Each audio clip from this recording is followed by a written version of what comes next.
Arc 8, Chapter 6, Won't Beg for Forgiveness. As blood was gushing from their gouged shoulder and thigh, rough breaths filled with a feverish heat and their blood-drained complexion made it evident that the countdown to their death was ticking. Unless they received treatment immediately, their life would be in danger, as the countdown could not be stopped. However, if healing magic were to be cast, they would definitely be saved. It was an absolutely treatable injury. Subaru, even so, why? Next to the pulverized mill, amidst the lingering smell of burnt wood from the remaining embers, Subaru faced off against an enemy in the slowly swelling waterlogged imperial capital. And yet, it was someone who no longer could be called an enemy, Todd Fang. Calling Todd an enemy was not something Subaru wanted to do anymore. Since their very first meeting, Todd continuously subjected him to all sorts of grief. He had been targeted and killed numerous times, with death and fear etched into his memories that fostered a deep-seated grudge. Each time Subaru had returned by death and dealt with Todd's attacks, he ultimately undid each and every tragedy that occurred. The forest that the people of Shudrak lived in was burned down, leading to their annihilation. In the surprise attack on the fortress city of Garrel, Flop had been killed numerous times. During the operation to capture the city hall of Garrel, Subaru had experienced the feeling of walking on a tightrope that was set ablaze. The pinnacle of it all was the massacre on the Gladiator Island Jinnenhive, where Tanza, Idra, Hyan, Whites, Gustav, Old Man Null, and many other companions on the island were all killed. However, Subaru had even managed to overturn that outcome. Subaru had no intention of pretending like Todd's actions had never happened. It was just that through Subaru's struggles of protecting what was dear to him by returning by death, these actions by Todd had gradually been erased. The reason why Subaru regarded Todd as an enemy was something that existed only within Subaru's mind. And finally, now that an unprecedented disaster had struck the capital and they were forced to retreat, Todd showed a willingness to cooperate with Subaru and the others to protect his fiancée. Indeed, without Todd's cooperation, it would have been difficult to find effective countermeasures against the overflow of zombies, and it would have taken numerous retries to achieve an outcome where everyone escaped. The same was true for the battle with that zombie, the one-eyed warrior. In order to defeat the twisted enemy who had transformed into a monster, Subaru also required Todd's cooperation. They both knew that without each other, their lives would be at risk. That was why they needed just one more step. If only he had taken one more step, Subaru could have walked alongside Todd while bottling up his conflicting emotions. And yet, Subaru, why? Todd, don't speak so hypocritically. You averted this just now because you also had a slight hunch. It's not like you reacted to my intent to kill, you were just wary the whole time, right? Todd closed his bloodshot right eye as Subaru spoke with a trembling voice. With a face that seemed like he was dealing with an unreasonable child, Todd's gaze fell on the axe floating in the air, or that was how it would have appeared to him as the weapon was grabbed by a black hand. In Subaru's mind, the axe was synonymous with Todd. Subaru had experienced being struck in the head with Todd's axe more than once or twice. Even though he had taken it away from Todd's hand, just seeing it at the corner of his vision was enough to make Subaru's teeth grind in unease. Todd hit the nail on the head. Subaru had been wary of him all along. So, when Subaru turned his back on the injured Todd, he activated invisible providence to protect his head, since that would have been the surest way to kill him in case he was targeted. However, he certainly did not wish for it to happen. Nothing that occurred should have ever happened. In that case, Todd, my bad. I fell right for your trap. Subaru, that's not true. Todd, we're separated from the others, so right after we took care of the enemy I thought that was my chance, but you're quite the actor. Subaru, you're wrong. Todd, did you plan to blow me up with that explosion earlier? If that was the case, it's too bad that your aim was off. Subaru, no. I really wanted to cooperate with you. Todd, spare me with your lies. Subaru's throat gulped as Todd's cold voice hit. With one eye closed, Todd looked into Subaru's eyes with a gaze devoid of heat and humidity. His gaze did not contain any hint of evaluating Subaru, which it had just moments ago. Todd had already finished appraising Subaru, and that was why he was like this now. Todd, you should get it deep down as well. We just can't understand each other. Subaru, Todd, I outwardly am suspicious of others, and you believe others to a fault. No matter how many words we exchange, our values are different. Slowly changing position, Todd cautiously watched Subaru, especially his axe that floated in the air. Subaru also bit his lip and glared at Todd with sorrow over the hovering axe. They could not understand each other, Todd had said. Subaru continued to wonder if that was really the case. He wondered if there really was no way to make it work. Subaru, if you kill me here, how will you handle the zombies and... Todd, you don't know when to quit. As long as I get out of the Imperial capital, it's all good. Thanks to your help, we were able to get Katya to the city walls. After that, I'm better off without you. Subaru, why? I have no intention to hurt Katya-san. I didn't even intend to fight you. And yet... Todd, but you were willing to choose whether to save Katya or not, right? Subaru, huh? Todd, standing in front of Subaru, who was raising his voice, said one cold comment. Subaru's cheeks hardened as he felt like he had been doused with cold water by Todd's words. He had no idea what he had meant. To begin with, that was at odds with what Subaru was claiming. There was no need to choose as Subaru had no intention of harming Katya in the first place, so such an accusation was misplaced, and yet, Subaru's thoughts were frozen. Todd did not miss that moment. Todd, I won't beg for your forgiveness. Slipping through the opening of Subaru, stumbling over his words, Todd lowered his stance and lunged at him. The feeling of the shrinking distance between the two sides was so great that every cell in Subaru's body screamed. Subaru immediately commanded his unseen hand, which was extended in the air, to throw the axe he had seized back at Todd. However, Subaru, KK, Gauk? Instantly, Subaru's vision was dyed bright red by a burning sensation that pierced his right thigh. In Subaru's right leg, a knife was sticking out of his thigh. It was in Todd's hand just a moment ago. Right before he leapt, he threw it into Subaru's thigh while Subaru was unable to think, and he unfortunately took the brunt of it. Then, while he was distracted by the pain, the unseen hand that was supposed to have thrown the axe was disrupted, the floating axe was snatched back, and Todd's forward kick smashed into Subaru's chest. Subaru, oof. Subaru's body fell backward with a cry of pain, unable to put weight on his stabbed leg. He hit the back of his head and his back, and his scattered thoughts became even more fragmented. His legs, chest, head, back, and then, the blade of the axe falling in front of him. Subaru, ah. He frantically shouted and forced the black hand to interrupt the axe in the midst of swinging down. The overused unseen hand protruded from Subaru's chest to stop the axe that approached the tip of his nose, and he mobilized his own two hands to keep the trembling blade from falling, resisting the murderous intent with his three arms. Then Todd, holding the axe, also pushed in with all his might to force down the jostling blade. His leg that was stabbed hurt. His chest where he was kicked hurt. His back where he was hit hurt. His head hurt as well. If this axe were to go through his face, it would hurt more than all of that and would furthermore hurt to the point of death. Todd, you're too tenacious. HK. Give up and die already.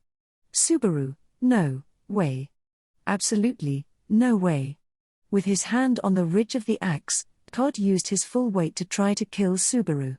Subaru resisted with his three arms, including the unseen hand, but the child's two hands and authority, which had little advantage other than being invisible, could not push Todd away. From the outside, it would appear to be a very absurd and miserable death match. The battle between Subaru and Todd was crude and unceremonious at such a critical juncture in the battle for the imperial capital of Lupagana, where a multitude of soldiers and warriors competed with their well-honed skills and weapons. They had no trained skills, no special weapons, nor trump cards that could overpower others. By the standards of the Wallachian Empire, this was a low-level battle of life and death, the decisive battle between Natsuki Subaru and Todd Fang, two people who could not understand each other. Todd, you're too damn inconsistent. Your eyes say that you're willing to die at any moment, you're willing to put other people's lives on a scale selfishly, but when it comes to this, you're desperate to resist. It's creepy. Subaru, don't say something so unreasonable. Like hell, I think I'm ready to die whenever. I've also never put anyone's life on a scale. I don't want to die. Todd, die. Subaru, no. Todd's eyes, chilled with a black, murderous intent, were about to freeze Subaru's racing heart. While the grinding struggle of the blade of the axe that was locked between the two continued, their fierce battle could not go on forever. Because Subaru, G. Subaru stifled a grunt in the back of his throat as blood trickled from his earlobes. It was the backlash due to the heavy use of the authority of the unseen hand. This was a screaming warning signal from Subaru's eroding body. However, he had no choice but to rely on it, otherwise, the falling blade would cleave Subaru's face in two. Todd, that strange trick seems to be nearing its limits. The ghastly look on Subaru's face and the outpouring of blood helped Todd understand the repercussions of using the unseen hand. He knew that if he kept on going at this pace, Subaru would reach his limit first. Whatever it took, before it happened, that was what he thought at that moment. Both, HK? Subaru and Todd, vying for the deadly axe, were momentarily distracted by a tremendous roar. It was something far away from the center of the imperial capital, far away from Subaru and his companions, the reservoir at the edge of the city, beyond the Crystal Palace, which held back a large amount of water, had reached its limit and was starting to crumble. With a roar, cracks burst open through the entire retaining wall, and a tremendous amount of water surged into the imperial capital. It was like a giant wave was advancing into a world without any oceans, and as the surging waves swept through the imperial capital, the aftermath reached all the way to Subaru and Todd's deadly exchange, and then Subaru, Todd, HK. For a brief moment, Todd's attention was diverted to the roaring sound, and Subaru gathered all the strength he could muster.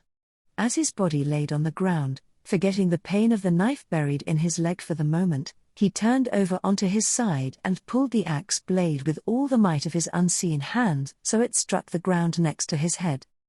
Even Todd, who had been putting all of his strength into the axe, could not defy such momentum. The axe dropped right next to Subaru's head and Todd fell to the ground with it. Subaru, phew. Subaru continued to roll sideways with his momentum to create distance between him and Todd and the axe. The knife in his leg repeatedly struck the ground and caused him severe pain. He cried as he rolled over, enduring the agony since getting away was more important to him. Eventually, after what felt like 10 or 20 rolls, Subaru's body hit the remnants of a building, forcing him to stop. There, he somehow managed to get up onto his arms, bleeding from his cut forehead, and then he spotted it. Todd, this guy is just utterly infuriating. Todd rose to his knees, mumbling in anger. As he turned to face the distanced Subaru, he noticed the axe deeply embedded in his left shoulder.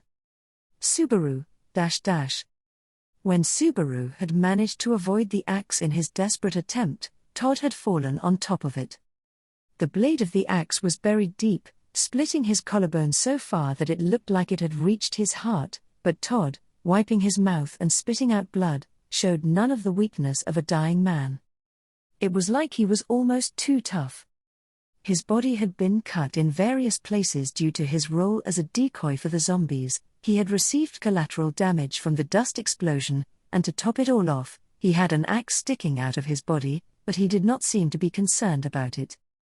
The reason for Todd's nonchalance finally became clear to Subaru. That was, "Todd, you noticed it? My bad. There was a clear irritation in Todd's tone that lacked frivolity or leeway. It was a voice full of excessive anger at himself rather than at his opponent for his own failure of letting something be seen that no one ever was meant to see and that he never wanted to reveal either. While fully displaying his anger, Todd violently ripped the axe out of his own shoulder. The badly mangled wound spurted blood just once strongly, then stopped bleeding right away. That recoverability was something that would have evolved in a species in order to prevent negative effects of injuries from being too great while in combat or while hunting. It was the kind of recoverability that Subaru had witnessed several times in this other world. Although there was no discernible difference from Subaru in terms of appearance, there was definitely different blood flowing in his veins. He was demi-human. And Subaru, are you half-beastman? Todd, correct. But by itself not entirely. In front of the puzzled Subaru, Todd narrowed his eyes and affirmed only half of his suspicions. Todd answered Subaru's question with half an answer. His cheeks contorted inhumanely, his eyes lit up with blood-colored fury. Todd, I'm a werewolf. In this world, there were certain things that were considered abhorrent just by their mere existence. Half-elves stood out preeminently among such abhorred beings, possessing the disadvantage of being tied to the witch who had once nearly destroyed the world. That reputation was shared across all countries. Elsewhere, hairless demi-humans were considered to be an unlucky thing in the Kuraragai city-states, and, in the Holy Kingdom of Gusteko, the closer the hair and eyes approached to black, the more alienated one would be, as they would be considered to be disliked by the spirits. Similarly, within the Wallachian Empire, where various demi-human races coexisted, there were two races whose existence was frowned upon, the Mole people and the Wolf people. In ancient times, these two races, the Mole people and the Wolf people, were said to have been condemned for betraying the most beloved woman in the Wallachian Empire and putting her to death, a crime for which they would never be forgiven. As a result, the Mole people abandoned their homeland and escaped out of the country by digging into the earth. And, the Wolf people who did not know how to escape, were hunted down until they were eradicated. The wrath of this empire extended to neighboring lands, and if any Mole people or Wolf people were found in another country, they would be deported across the border to the empire to be executed. This was the history of the Mole people and Wolf people, hunts, as they were commonly called. In modern times, it was said that the Mole people used their abilities to burrow under the earth to hide from the outside world. As for the surviving Wolf people, they disguised their origins as dog people in order to hide their true identities, and only one person in the world, Halabel, the admirer, the strongest in the Kuraragai city-states, did publicly advocate himself as a wolf person, an empire that relentlessly hunted wolf people, whose national crest was ironically a wolf pierced by swords. The sword wolf was the most revered symbol in the empire, whereas the wolf that ran away for fear of being pierced by a sword was the most despised. Therefore, in this world, both the existence of wolf people and half-beast men of wolf people blood, werewolves continued to bear a curse that could never be forgiven. Subaru, wolf. Subaru was absolutely stunned when Todd declared this, twirling the axe he had pulled from his own shoulder in his hand. Knowing about the little-known secret of Todd, who was someone who had often clashed with him, and not knowing which emotion to feel, positive or negative, was one thing, but what he felt more than anything else was fear. The sound of werewolf in his ears was a surprise to him. It was an instinctive aversion. Subaru had no knowledge of the history of the ostracization of werewolves in this world. He knew nothing of the fact that both wolf people and mole people were abhorred in the empire, that the reason for this was the betrayal of a woman named Iris, that her true identity was Yorna Mishigia, or that her beloved emperor was not Vincent Wallachia. He knew nothing of any of the underlying circumstances. Even without knowing anything about them, Subaru's soul understood how alien the existence of werewolves was in this world. Todd, that look of surprise is a little different than I expected. You looked surprised that I was half-beast man, but not surprised that I am a werewolf.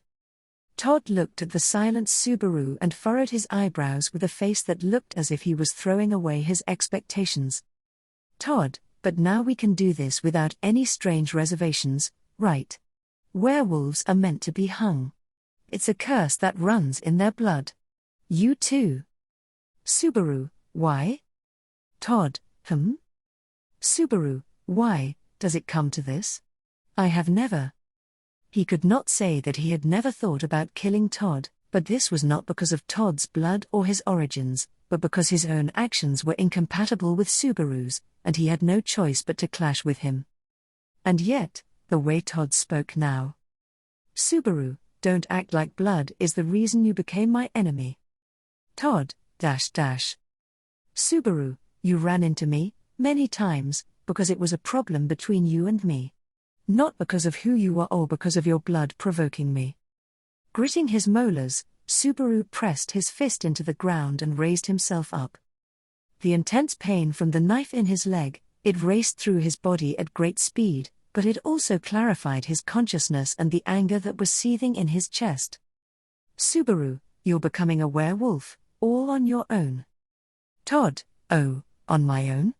I won't listen to this, coming from you. Subaru, shut the heck up. Why are you like this?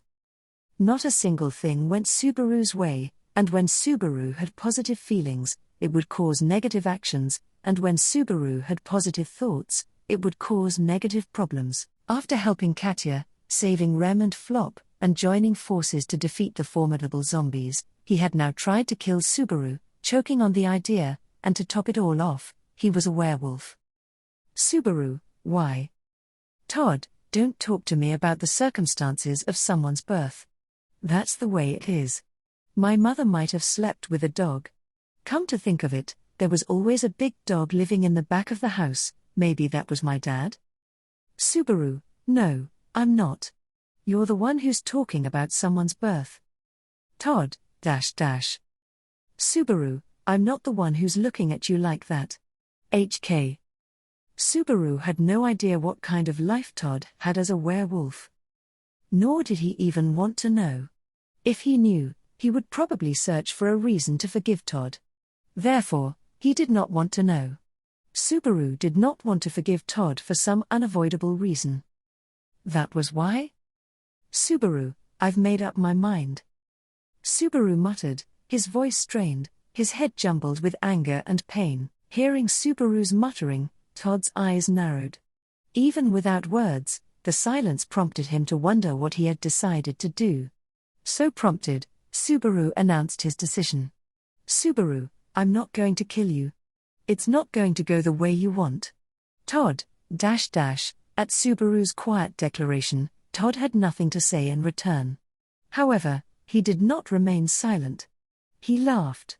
Todd, ha, ha ha ha, ha, ha, ha, ha. Ruffling his hair with his hand that was not holding the axe, Todd opened his mouth and laughed. Not caring that his hair and forehead were stained with blood, Todd opened his mouth wide and burst out in laughter. Then, after laughing for a while, he gently shook his head. Todd, you're a monster. Much more so than that zombie. More clearly than ever, he glared at Subaru with emotion visible in his eyes. Subaru understood what it was, the emotion that was hidden behind that black murderous intent. This was the first time it was revealed. Many times before, he had seen it in the mirror. It was fear. It was the fear of incomprehensible things that brought death. Todd, lack of self-awareness is a bad trait. You're choosing between life and death. Who to save, who to let die, you decide freely. I'll show favor towards those who butter up to me, but I don't care about those who don't. Me, I won't hesitate to butter anyone up, but... Subaru, Todd, how can I have a relationship with someone who decides who lives or dies based on his own fickle whims? That was Todd Fang's ultimatum. Subaru, Having spat that out, Todd's bones creaked as his form changed. The wounds peeking through the tears of his Imperial soldier's uniform were closed, and his skin was covered with animal hair that matched the color of the hair atop his head.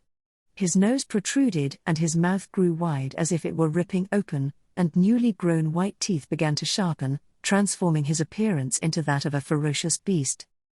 A werewolf, he looked just as he had declared. He stood on two legs, handled his weapon with two arms, and would bite the life out of his opponent with his ferocious fangs.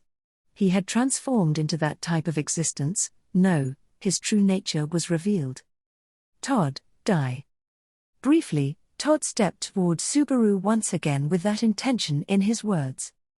His step was large, and the speed with which he kicked the ground with his hind legs exploded. His aim was to kill Subaru, the object of his unknown fear, not allowing his opponent who knew his true identity to live. Subaru's fighting spirit exploded as he realized this. Subaru, invisible providence. Todd, now a werewolf, leapt at Subaru with an axe in his hand. Before the axe could reach him, Subaru picked up debris with the black arm that extended from his chest, and knocked the axe away to the other side, past Todd's head. Todd, HK. But even if his axe was gone, Todd now had another weapon, his fangs. Subaru had also used the unseen hand to block the axe, and could not rely on his authority to block Todd's fangs. Instead, Subaru pulled out the knife that was stuck in his leg with his own hand. Subaru, ga.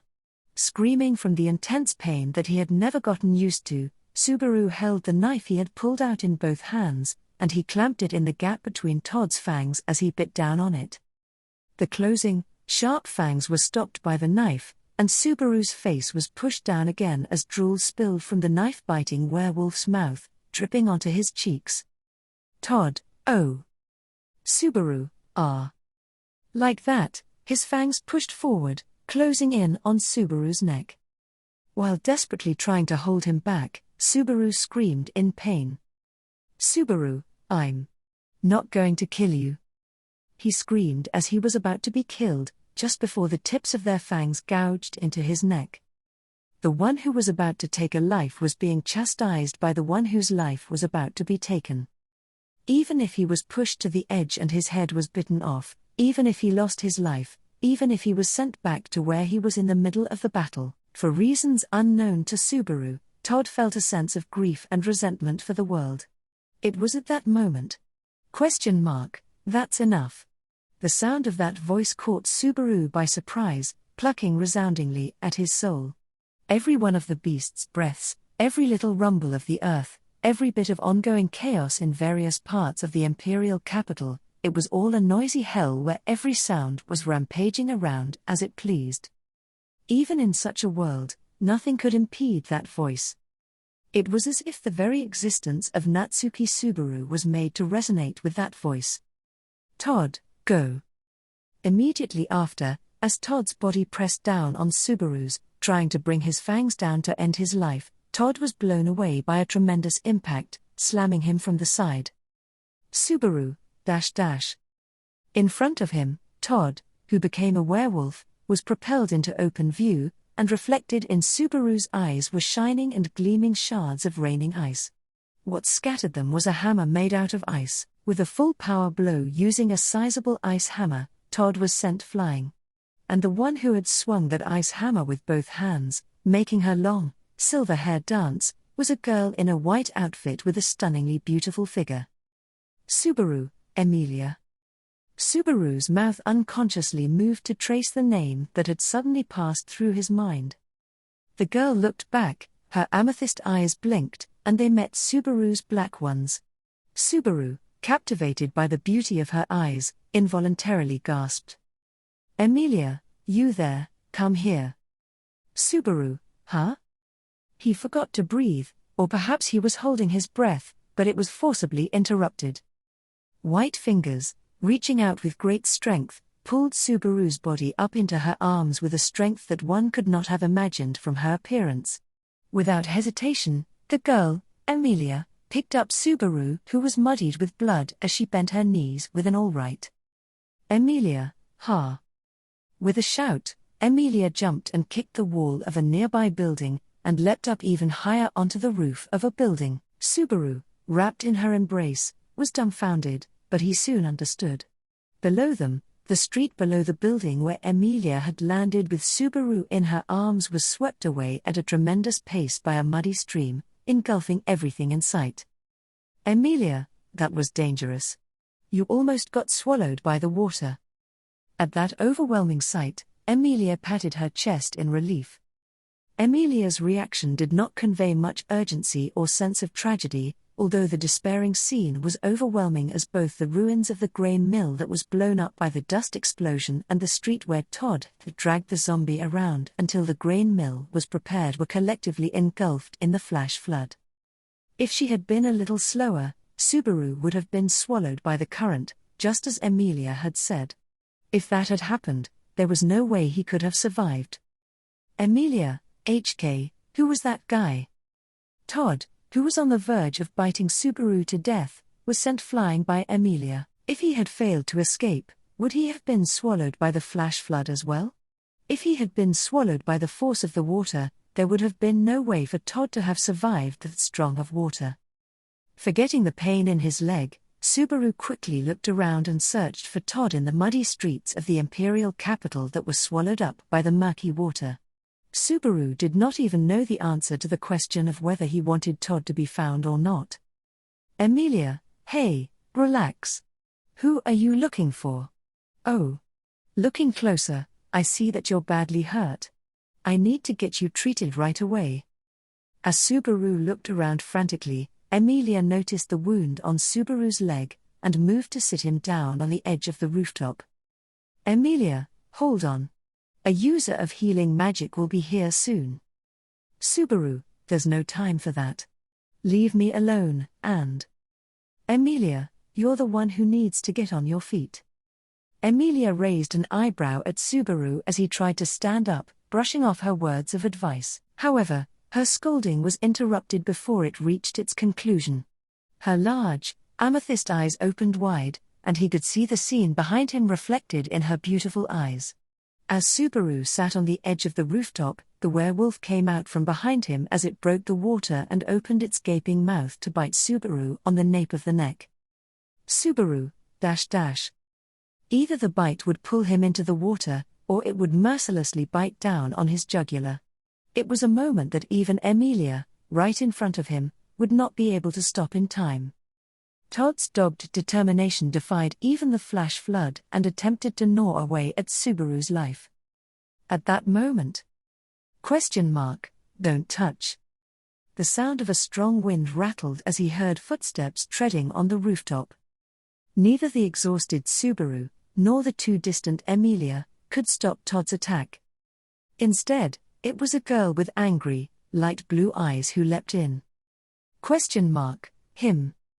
At the same time as that yell, an axe was unleashed, swung with all its might. Subaru had knocked away the axe as the werewolf pounced towards him.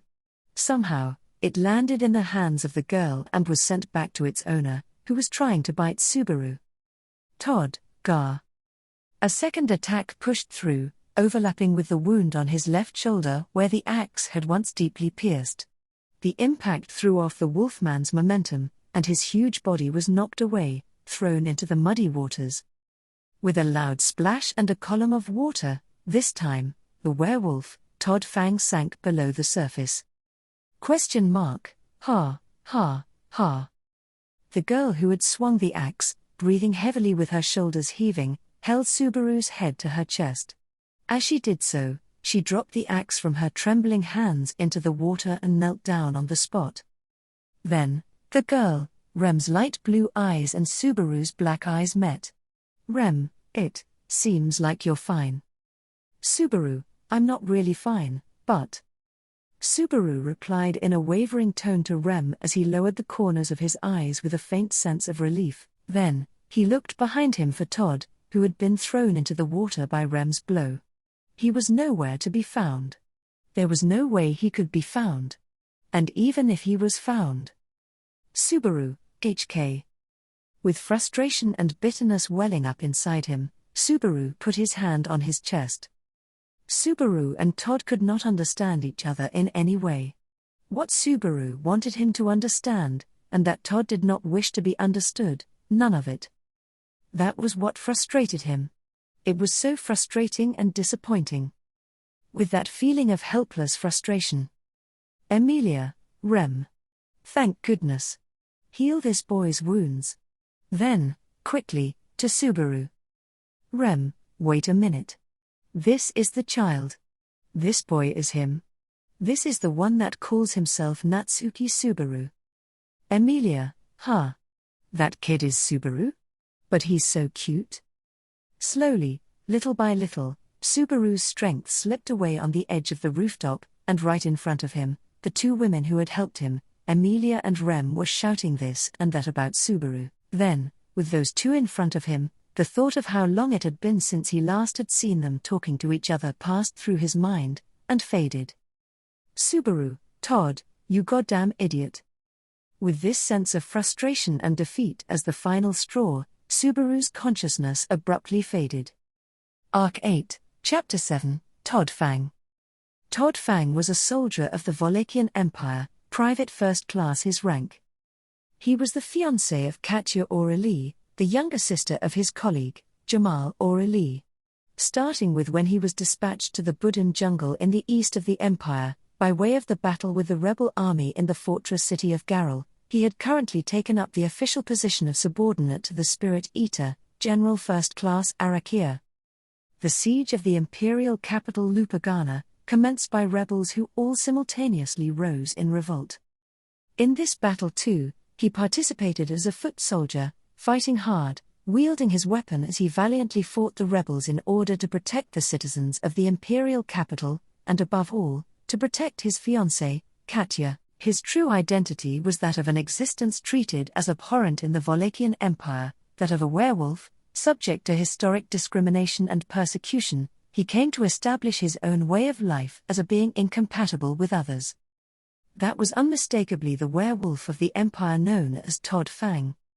I have no intention of telling you anything more than that, man. Arc 8, Chapter 8, Future Prospects. When the Cloud Dragon flew into the imperial capital, leaving Madeline behind, Emilia decided to follow Cecilus, who was chasing after it, but she fell behind and chose to hide within the city herself. Emilia, hey, you there. Take this girl and step back. I've frozen her limbs so that she won't struggle, so please handle her gently. She did not forget to entrust the frozen Madeline to the soldier that carefully examined the situation.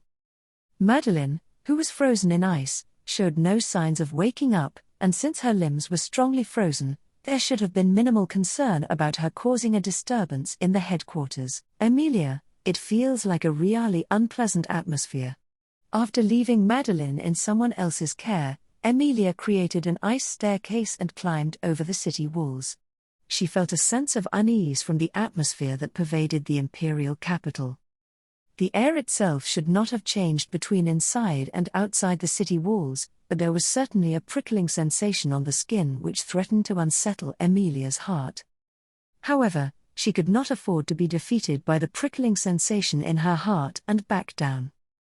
Emilia, Mazoya and Cecilus have both gone towards the castle. The battle with the Cloud Dragon Mazoya would have ended in Emilia's complete defeat if Cecilus had not intervened. Thanks to Cecilus, Emilia managed to hold on, but she was constantly reflecting on the fact that she had almost been defeated. Emilia, even though I asked everyone to come all the way to Wallachia. Of course, everyone was worried about Subaru and Rem, who were sent flying. If she were to say something like that now, no one would blame Emilia alone. Nevertheless, Emilia had a responsibility as the most important person in the camp. Emilia had to be aware of Roswell's importance as her supporter, as well as another, different kind of importance. She needed to acknowledge the importance of everyone's efforts in order to fulfill her own wishes. Therefore, I have to work really hard to fulfill what I said I could do. After climbing over the tall city walls, Emilia finally entered the streets of the imperial capital and saw the cityscape. Though quite different from the atmosphere of the royal capital of Lagunica, being the capital city of a major nation, the orderly and tidy layout of buildings as well as functional areas could be perceived as the result of well-thought-out urban planning, even from Emilia's viewpoint. The emperor of the empire must have had a clear vision for the future and worked hard to make this city and country a better place. Emilia, even if you try so hard, this is how it turns out, huh? The impression someone would get from the cityscape of the imperial capital and its current condition, however, were strikingly distinct. Regardless of what intentions the emperor held when it came to governing the empire, the answer that a part of the imperial citizens came up with was this rebellion, and Emilia was on the side supporting it. While one could say that it happened gradually or as a result of circumstances, Emilia did not side with them thoughtlessly. She listened to them, discussed it with her comrades, and made the decision. Of course, she did not think it would be best to take the emperor's life as many traitors wanted, but rather to capture him and negotiate with Abel and others. However, Emilia's hopes and wishes were betrayed in a way she could never have imagined by the events that occurred in the imperial capital. Emilia, what? In the far distance, near the magnificent building called the Crystal Palace located at the very back of the imperial capital, one could see a gigantic figure colliding with the cloud dragon that took off from the battlefield. The collision between two giant entities further increased the danger of the siege of the imperial capital by 1 or 2 levels, but there was something else that surprised her even more. At the Crystal Palace, where a fierce battle was raging, and all over the imperial capital, pale figures attacking the fleeing people were appearing in large numbers. Emilia, I don't want to. The moment Emilia saw their presence, a chill ran up her spine. The sensation that Emilia felt was not just a physical disgust, but it was probably her nature as a spiritual arts user that caused her to be repulsed by them. Spirits were natural entities that, desired by the world, emerged into existence. On the other hand, what caused her to shiver were unnatural entities, impure beings that the world did not recognize, and Emilia intuited that as a spiritual arts user. At the same time, Emilia realized that the internal conflict of the empire, which had been painful and sad, had transformed into a fierce competition for survival between not just humans, but also non-human entities. Emilia, the moment she intuited such, the significance of that battlefield changed within Emilia. To make the most of what was available, Emilia lifted both arms and created ice stairs haphazardly within range of the star-shaped city walls surrounding the imperial capital.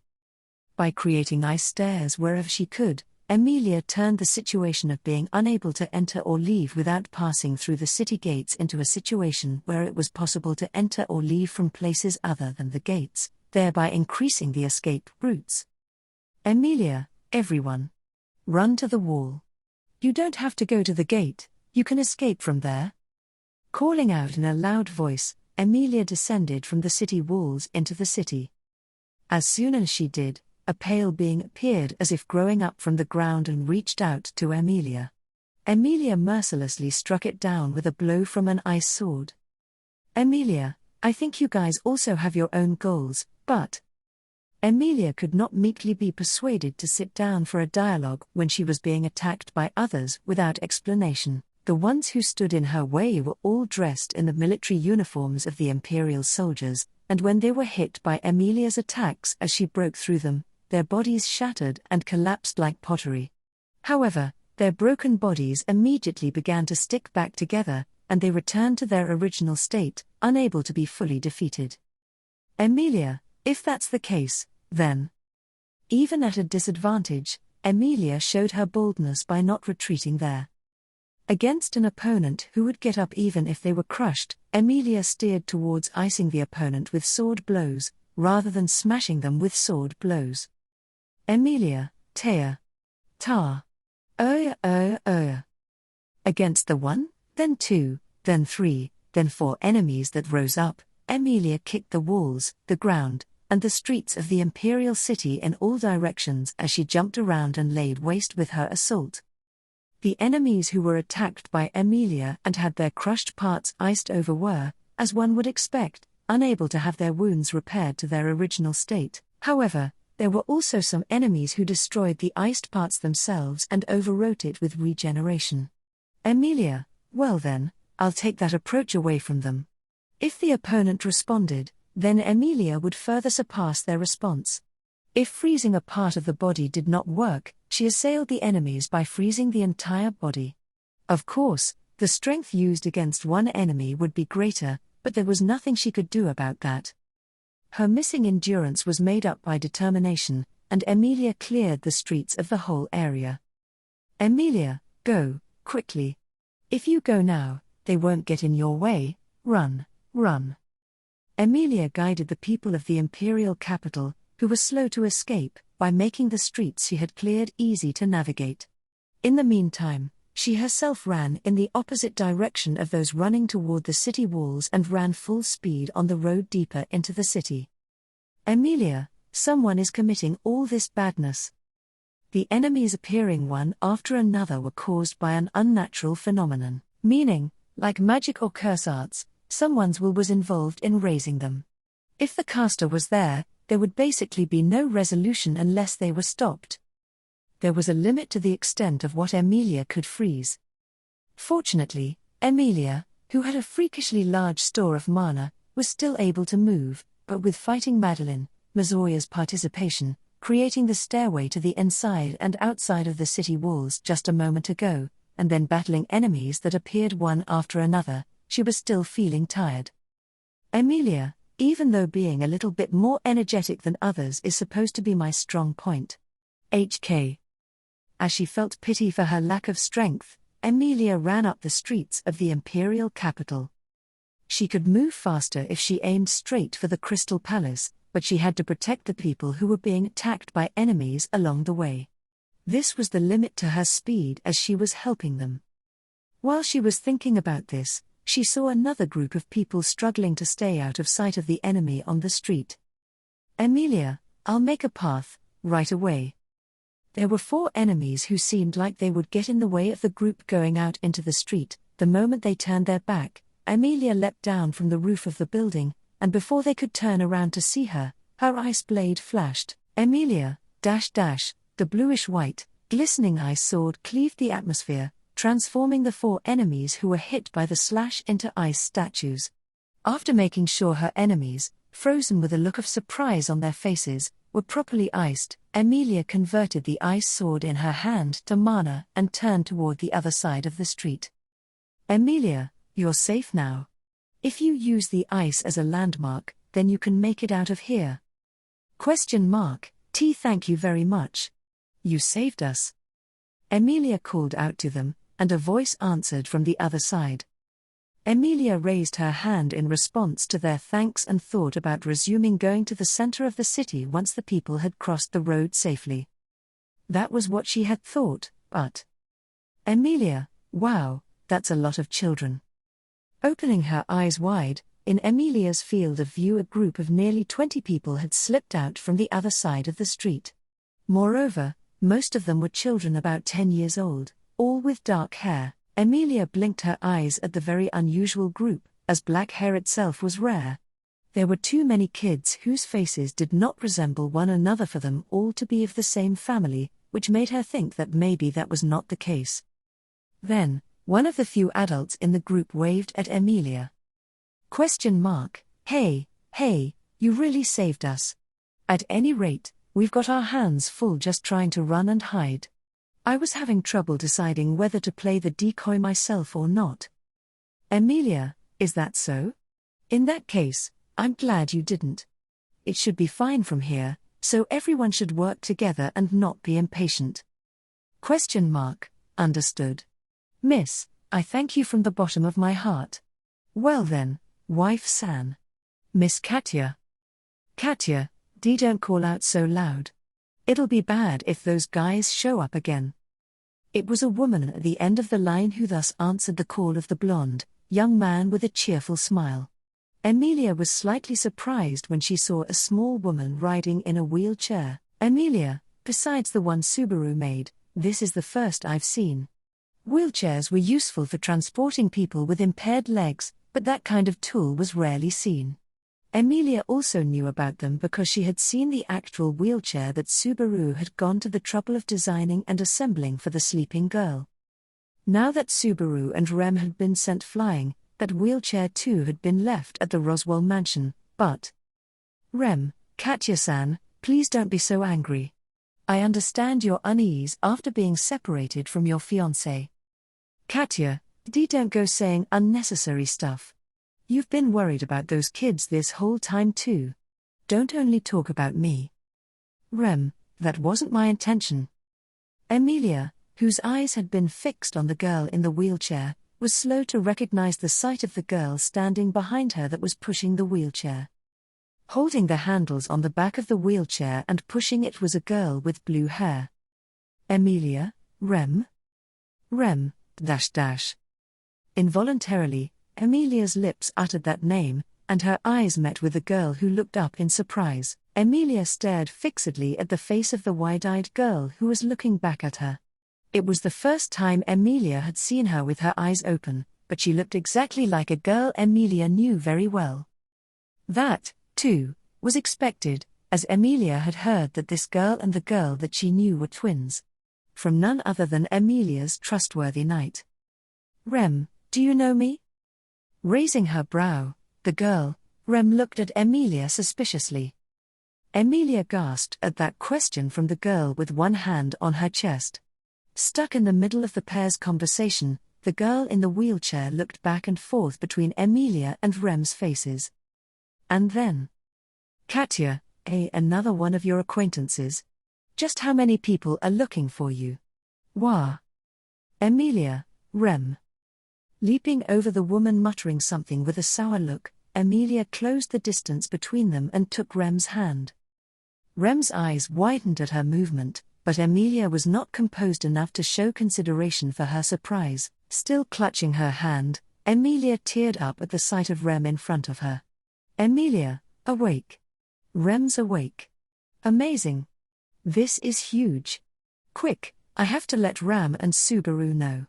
Rem, wait please, just who are you? Emilia, there was a message from Ram saying to meet up outside, so maybe she's already outside? Geez.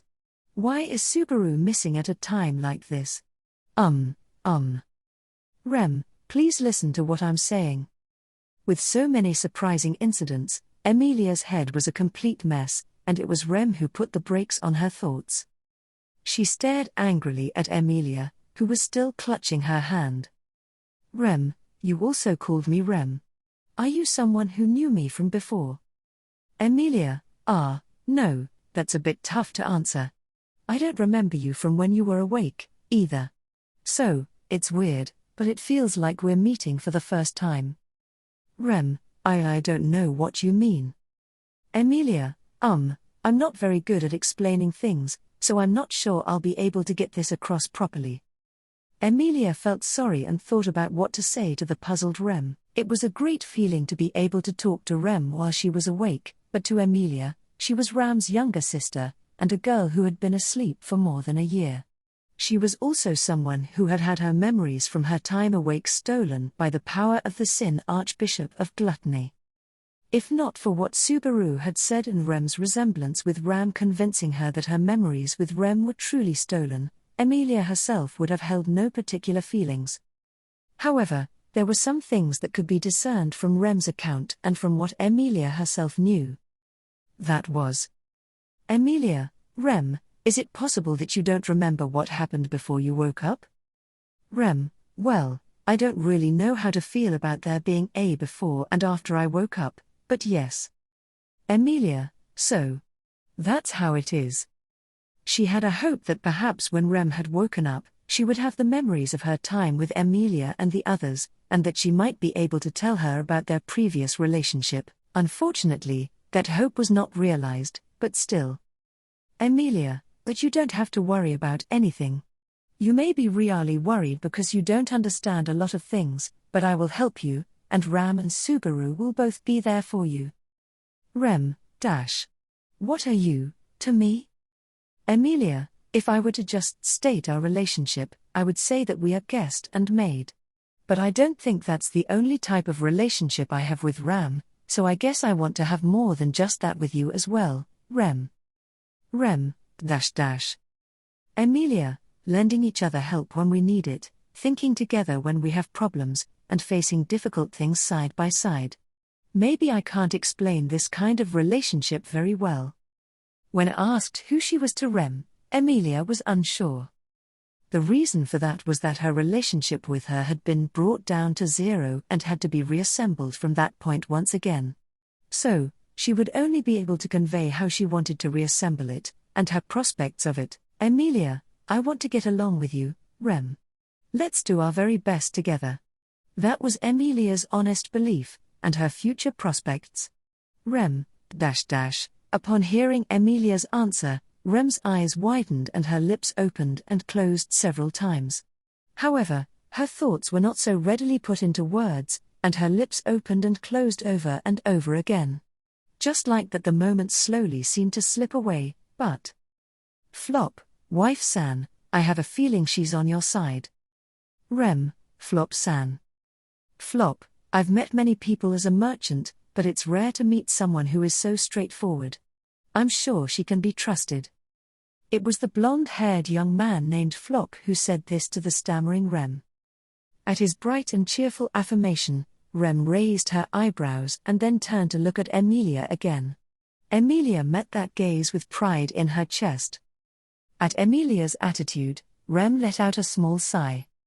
Rem, I believe that you are someone who knows me, and that you have no ill will. Rem's hesitation to say so made Emilia's heart ache for a moment. Emilia's eyes widened, and Rem's pale blue eyes narrowed slightly. Rem, you mentioned the name Subaru earlier. Emilia, huh? Yeah, I did. Subaru is someone who really worries about you and has always treasured you. Rem, . If that is true. Rem's eyes lowered at Emilia's answer, and her gaze glanced toward the end of the alley, the direction from which Rem's group had just come from. It was not quite a glance into the alley, but more like a glance back along the path they had just taken. Emilia thought about what it might mean, and leaned forward with a by any chance. Emilia, were you with Subaru? Is Subaru okay? He's not doing anything reckless, right? Rem, so that's your perception, too. That man is often reckless. Emilia, yeah. He's a difficult boy and... Oh. Come to think of it. Rem, what is it? Emilia, my name is Emilia, just Emilia. Since you've forgotten, I should probably start by introducing myself.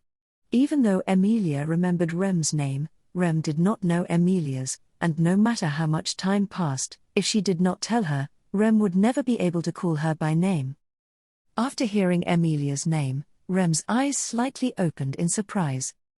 Rem, Emilia-san. Emilia, yeah.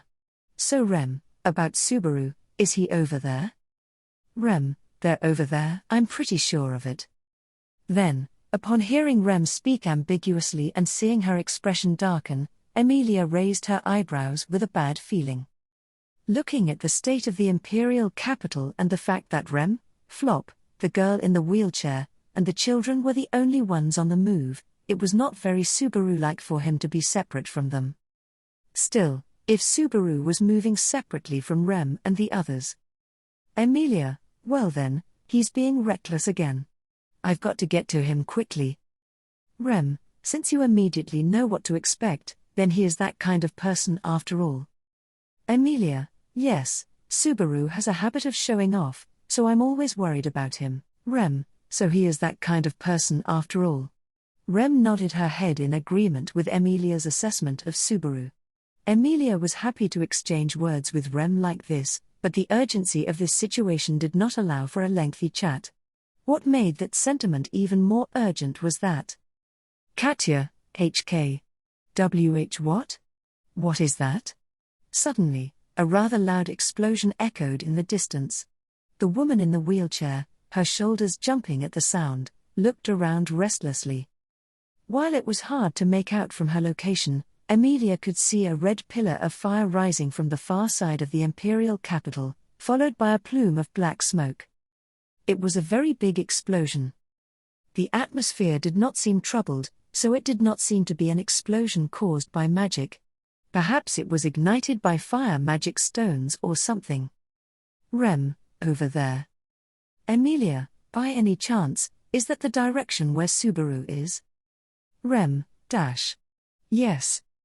Looking toward the direction of the explosion, the choked-up Rem nodded to Emilia's question. The moment Emilia saw the explosion, she could not help but think that Subaru had something to do with it. She wanted to rush over there right now and join Subaru. But, It was also a very difficult choice to leave Rem here alone, considering how Ram and Subaru would feel, and Emilia was almost overwhelmed with wanting to do both this and that. Katya, are you going toward the explosion? Then, take that girl with you. She's useful. Emilia, huh? Rem, Katya-san? The confusion in Emilia's mind was brought to a stop by Katya, the woman in the wheelchair who had been extremely startled by the sound of the explosion. She timidly looked at Emilia, repeatedly making eye contact and then averting her gaze. Katya, look, she can use magic to heal wounds.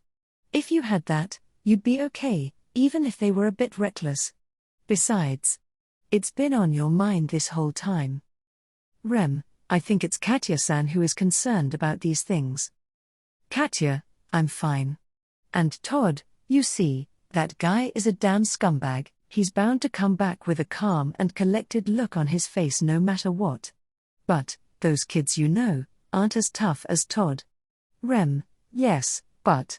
Katya's faltering speech, while blunt, was sympathetic toward Rem's feelings. Perhaps it was because that thoughtfulness was conveyed well. Rem was unable to nod at Katya's words. When Katya saw Rem's reluctance, she raised her voice and said, "Forget it.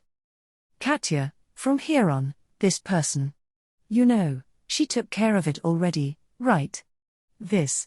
What's with you, silver hair and long ears, that's a bad omen, isn't it?" Emilia, oh, I didn't want to bring it up, it might trouble you, so don't look at me right now. If people found out that Emilia was a half-elf, it might scare them away, even in the Empire. So, she hid both of her ears with her hands so that they might forget about it. Katya looked at Rem again, wondering about Emilia's reaction. Katya, if it's about me, you worry too much. I'll let the nice, scraggly guy over there take me, you do what you want to do, and do it properly. Rem, Katya, and while you're at it, make sure Todd hasn't screwed things up. That's all I'm going to say. Come on now, don't dawdle. With that, Katya spun the wheels of her wheelchair and moved away from Rem. Rem let out a small ah at Katya's decision to go without her, and then cast her eyes down. However, while she closed her eyes tightly. Rem, Flop-san, can I leave Katya-san in your care? Flop, yeah, she's in good hands. Let's just get through this last push with the fake crown prince Kunz we have worked so hard together with. Rem, yes. Katya-san, thank you very much. Rem bowed deeply to Flop, who thumped his chest and was ready to take over. Katya's cheeks reddened as she turned away with a humph. While smiles were exchanged between Rem and Katya, Emilia looked at them fondly. Emilia, when we get out of here, please tell me what you have been doing up until today. Ram, Subaru, and everyone else would really like to hear it. Rem, I don't even think it's going to be an interesting story. But, I understand. When Emilia held out her hand, Rem hesitated slightly before grasping it back. Emilia smiled at the touch and then gently pulled toward herself. Unexpectedly, Rem's eyes widened, and she stumbled and fell onto Emilia's chest. Then, Emilia picked up Rem's body and said, "All right. Emilia, sorry. We can't afford to take our time, so let me carry you so we can go a little faster." Rem, why, you're quite strong, aren't you? Emilia, yes, I am. Take care, everyone. We will meet again.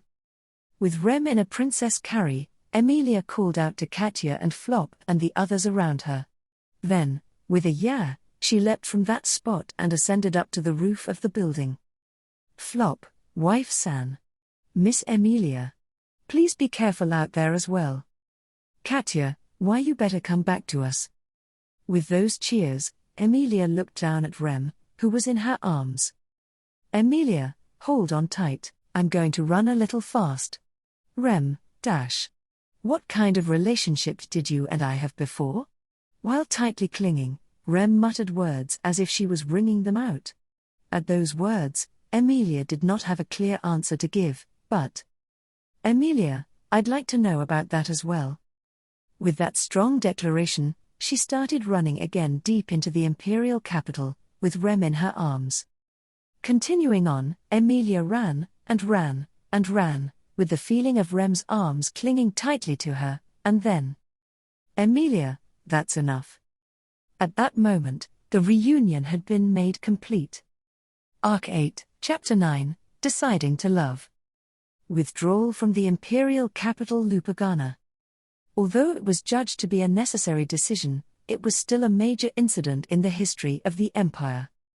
The imperial capital, which was under the emperor's direct supervision, not only allowed the enemy to advance to the Crystal Palace, but the emperor was even forced to abandon both the castle and the city and flee. The decline of his authority was unavoidable. However, given that we do not know the intentions of those ominous guys, Your Excellency's judgment would be the best course of action. Olbart, kaka. Ain't an emperor abandonin' the palace ta flee unheard of? At the very least, I've never heard anything like that till this age. Do not laugh, General First Class Olbart. If you think about His Excellency's feelings. If you think about it, damn. Without fail, under His Excellency's command, we will recapture the castle and the imperial capital.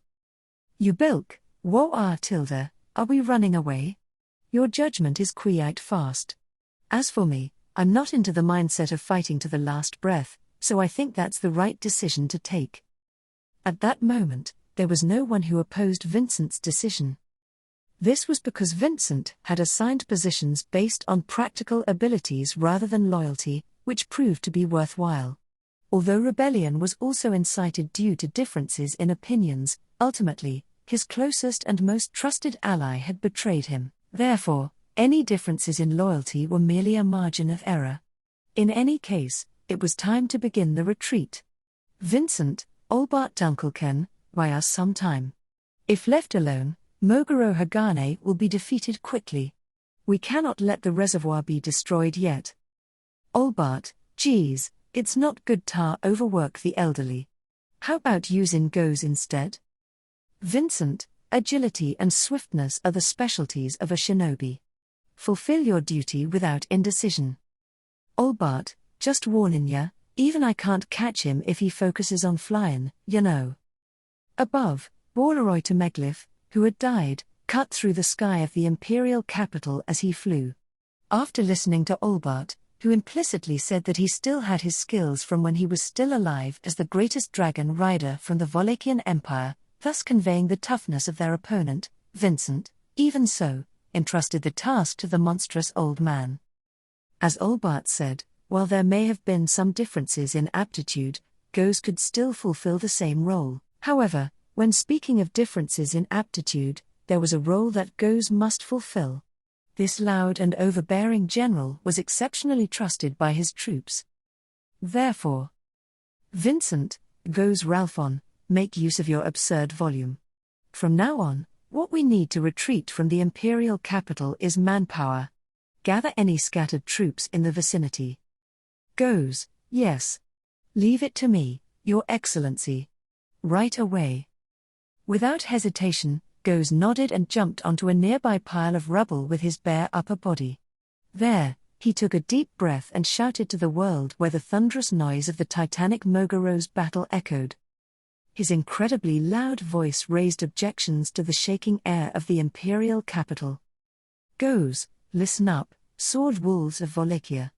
These are orders from the top of the sword wolves, His Excellency Vincent Wallachia. Follow my voice. Follow it. When Goes's directive was issued, with loudness that sounded like the roar of a magic stone cannon firing, Vincent covered his ears and looked towards Olbart as if testing him. Olbart, who was also covering his ears, shook his head slowly and said, Olbart, I can't do something like that. So you're just choosing the right person for the task, right? Leaving only those words behind, Olbart's figure disappeared into the sky, leaving a trail behind him. The monstrous old man climbed the cracked walls of the Crystal Palace left by the aftermath of the battle, using them as footholds. Halfway, he jumped onto the massive body of Moguro and intervened in the battlefield where the Cloud Dragon and the magical sharpshooter were cooperating. The vicious old man demonstrated his power and began to manipulate the situation. Olbart might have said something about being unable to keep up with his flying opponent, but, with his shinobi's gear and his hidden techniques, he most likely had countless ways to deal with the situation. If the monstrous old man joined the battle, Moguro's disadvantage would likely be somewhat overturned. Ubilk, Your Excellency, is there anything you want us to do? Vincent, how many of you stargazers are there in the surroundings? As Goes was gathering the people, Vincent asked Ubilk, who had nothing else to do. Ubilk responded to Vincent's question with a wheel and placed the fingers of both of his hands on his cheeks. Ubilk, let's see, within the range where our voices can be heard, there are 27 of us. Vincent, more than I expected. Then, go around opening doors in the residences one by one. Tell them that the Emperor and the troops will abandon the capital, so even if they remain in the city, they will only be throwing away their lives. Ubilk, understood. This is it. An all-out war. The united effort of the entire Wallachian Empire to resist the great disaster, this is what I've wanted to do. Vincent, quickly, get it done. Vincent let out a sigh as he drove away the excited Ubilk, who could not contain his excitement over being able to achieve his goal as a member of the Stargazers. Vincent then looked at Bastetz, who remained silent so as not to disturb his thoughts and deliberations. He was the individual who joined Chaisha Gold, the ringleader of the civil war, and caused chaos in the empire by driving Vincent from the throne. Vincent, you are rather quiet. Bastetz, in the present situation, two heads giving commands can only sow seeds of confusion. If, hypothetically, a sword wolf were to be born with two heads, it would mean. Vincent, that severing one of the two heads is your duty? Bastetz, if so needed, this old man shall offer you his head with pleasure. With his hands clasped behind his back, Bastetz calmly stated his resolve. Although he was far from a man of military prowess, within him burned the pride of an imperial man. Vincent did not believe that Bastetz had rebelled out of a lust for power, nor did he believe that the words he just uttered were a perfunctory excuse. Plain and simple, a devout devotion to the empire was Bastetz's driving force. For that reason, when he saw a threat to the empire, he would immediately drop his previous policies and plans, and stand on the same side as Vincent as he was doing now, without hesitation. Vincent, when goes Ralphon, the Stargazer, and the others finish their preparations, we will begin our withdrawal immediately. Bastetz, your opinion. Be brief. Bastetz, with all due respect, Your Excellency, if you are going to withdraw, please follow your own thoughts. Vincent, To Vincent, who had asked for a concise opinion, Bastetz responded. Although his words were enigmatic, Bastetz did not mean to mislead Vincent. After a moment of contemplation, Vincent understood the meaning of those words. To follow his own thoughts, that was to say, the thoughts of Vincent Wallachia. That was the same mindset that Chaisha Gold had been following up until now. Bastetz, if General Chaisha had replaced you knowing the prediction, and cooperated with me to usurp the throne. Vincent, he must have guessed what the great disaster would consist of, and had prepared for it. Bastetz, it is as you say.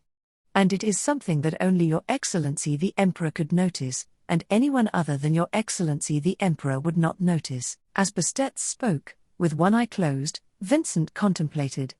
The opinion expressed by the Prime Minister was understandable. No, it was reasonable. Even without Bastetz's advice, Vincent would have come to the same conclusion, but this shortened time. Chaisha staked his life to remain in the form of Vincent on the throne. And what if he had left Vincent with more than just a future where he was supposed to have been cut off? That was. Goes, Your Excellency. The soldiers have all returned with the faces of soldiers. What do you wish to do? The instant Vincent's thoughts arrived at that conclusion, from a pile of rubble, Goes violently jumped down. Looking around, one after another, gathering around them were the imperial soldiers who came with their equipped swords and armor clanging, a pack of sword wolves. In face of this unprecedented situation, they must have been confused and uneasy. However, following the call of the Lion Knight goes Ralphon, they gathered together, and when they realized that the Wallachian emperor was waiting for them ahead, they tightened their expressions and standings. It was the terrible and loathsome way of being of the people of the empire. But in order to fight the coming calamity, a sword wolf must not forget its hunger. Spending years for that reason, recalling the times past, Vincent looked up at the sky. To accumulate national strength, and to maintain the discipline and morale of the soldiers, for the sake of leaving behind an empire that would be able to withstand the calamity. That plan had gone awry, but there was no intention of leaving as a failure. Vincent, Moguro Hagane. Do not let these scoundrels use the magic crystal cannon. As long as you uphold that, I will grant your wish. Moguro, There was no telling whether or not his voice, that he had pushed to his limits, had reached Moguro, who was in the midst of fighting what was the currently strongest creature in the world, a dragon.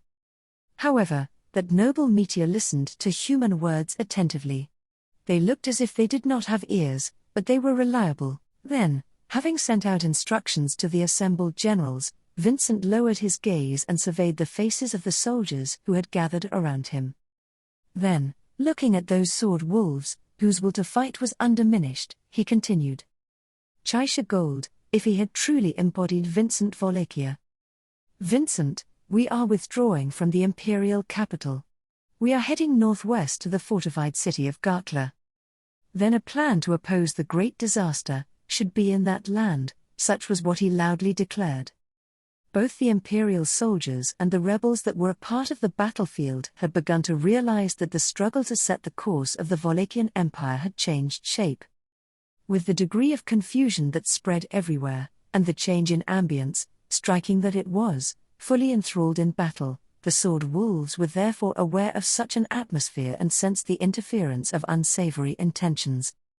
Thus, with orders flying around from the commanding officers whose expressions had changed, the mindset of the two sides who were frankly crossing arms was changed by their slightly regained composure and battle intuition. Due to that, the two sides that were fiercely fighting each other until only a few moments before ceased their hostilities, replaced the title of imperial soldier or of rebel with the title citizen of the empire, and joined as a pack of wolves. At that moment, Vincent Wallachia, at the center of the imperial capital, and Serena Drakroy, at the siege surrounding the city, had both just raised their voices as chief commanders. Simply put, the changes that everyone from the empire had sensed were circumstances that necessitated immediate action. Completely unrelated to these events, there was still a battlefield burning bright red that could reduce everyone else to ashes. The Spirit Eater Arakia, protecting the first bastion, was being confronted by Priscilla Bariel and Yorna Mishigia, magnificent and bewitching women of strong character. Yorna, love me. As the world was dominated by red, radiant flames, Yorna gallantly kicked the ground with a fire lit in one of her eyes. The hem of her kimono fluttered glamorously, and when Yorna's long legs, which made her tall for a woman, touched the ground, the earth rose up the next moment and aided her sprint in both speed and momentum. This was not the demon city of Chaos Flame, but only the land surrounding the imperial capital, the territory of the Emperor of Wallachia. Long ago, beyond the memories of a past that had become distant for both Yorna Mishigia and Sandra Benedict, she had once desired for the imperial capital that seemed so out of her reach. Though a place she could never reach through her own strength, as she held hands with a man who was so noble and of such different status that she was afraid to whisper that she loved him, there she stood. Yorna's soul marriage technique could only be granted to those she loved. Then, with love for that man that could never fade, why did Yorna not love the very land that he loved? Yorna, it was also stolen from me. The Emperor of Wallachia, who was known as the King of Thorns at the time, and Iris, the girl who had fallen in love, she sheltered, supported and walked the same path as the emperor who had been ousted from the throne. Seeing the courage and nobleness of the young girl, many sang the praises of the King of Thorns, wishing blessings upon their future together. However, due to the mole men who had tricked them by manipulating them with adulation, and the wolfmen who had betrayed them through ambition and arrogance, that future had lost its perfect ending. The paradise that the King of Thorns was supposed to build, the construction of that promised world was abandoned. The Emperor, who was controlled by delusion, bonded the soul of the girl, who was supposed to disappear, with the blood of the traitors to the soil of the Empire. Since then, Iris had been reborn again and again, changing her name and appearance. Loving someone, being loved by someone, she continued to live. But at the same time, this Wallachian Empire, the Empire's very land, was the only thing that she could not love. Perhaps she hated it because it was so distant from the dream she had once envisioned. But, however, such things were trivial compared to what was truly important. Yorna, love me. Whether or not she could love, she just decided to love. It was not an empire with only happy memories. Happiness and unhappiness had been two sides of the same coin, both when she was Iris and throughout her many lifetimes after she was no longer Iris. The same was true for Yorna's beloved children in the Demon City. Sometimes she would be choked up with love, and sometimes she would be angry at their pettiness. Yorna, all of it, I am happy with. Yes, as the resounding love resonated within Yorna, the burning earth rejoiced.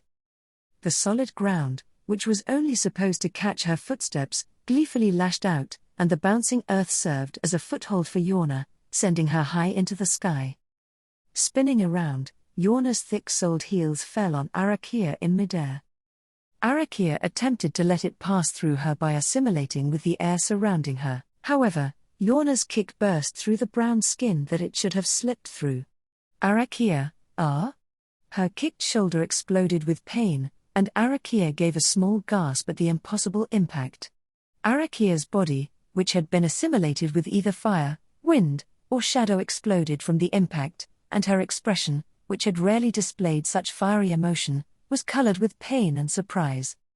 For Arakia, who continuously took full advantage of the traits of a spirit eater to gain the upper hand in every fight against her enemies, this was truly a bolt out of the blue. But Yorna was neither surprised nor satisfied with the fact that her kick hit. Using the heel she struck with as a fulcrum, she raised her upper body and swung the kiseru held by her slender fingers, unleashing a follow-up attack. Arakia, wah. There was a sound of something hard hitting her flesh consecutively, and Arakia's expression was continuously distorted. Arakia's voice escaped from her throat as if she could not comprehend the sensations she was suffering. It was a manner of rejecting the fact behind it rather than the anguish itself. Why? She asked Yorna. Arakia's eyes were widened, even the one that could no longer see from. Yorna, if there is love there, then there's no meaning in tactless hesitation. Arakia, love? Yorna, you're the foster sister of my ill-disciplined daughter, are you not? Yorna's answer, with a beaming smile, filled Arakia's face with a look of incomprehension. Even though she had received an answer, her cheeks hardened at the fact she did not understand it. Then, Arakia freely flew in the sky at high speed to escape, causing cataclysmic waves of natural phenomena. Yorna, who was in midair, had no way to avoid her onslaught of wood, fire, earth, metal, and water. Yorna, as it was the case even before I made peace with the Empire. Spinning those words from her loosened lips, Yorna ran through the air on the footholds of earth that rose up one after another. While resentful in spirit, but also full of joyful emotional attachments, if she decided to love such a Wallachian empire in its entirety, then the ground itself would respond and continue its ardent support, avoiding the rain of fire, the spears of water, the great waves of wind, and the slashes of light at every turn. Yorna once again closed in on Arakia.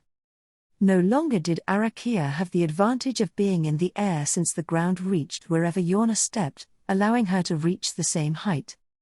Arakia, She assimilated with the spirits in the atmosphere and became transparent to enemy attacks. Since she had become overly accustomed to avoiding this way, Arakia was slow to react to the approaching danger of Yorna and took a kick directly to her smooth-skinned torso. The destructive force penetrated the backside of Arakia's body, causing the gale she had enclosed herself with to shimmer through the world of red-tinted flames. Arakia, HK.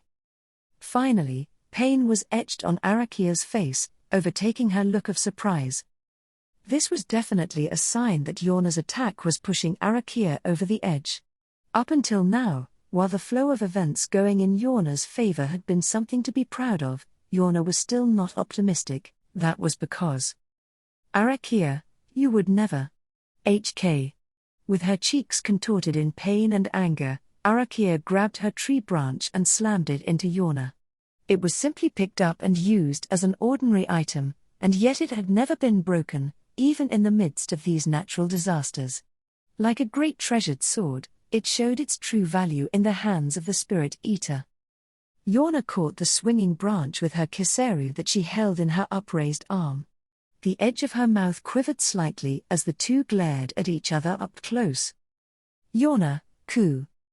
The power of the blocked tree branch made Yorna's throat moan through her kiseru. Yorna's soul marriage technique could transfer pain and wounds to her own treasured belongings.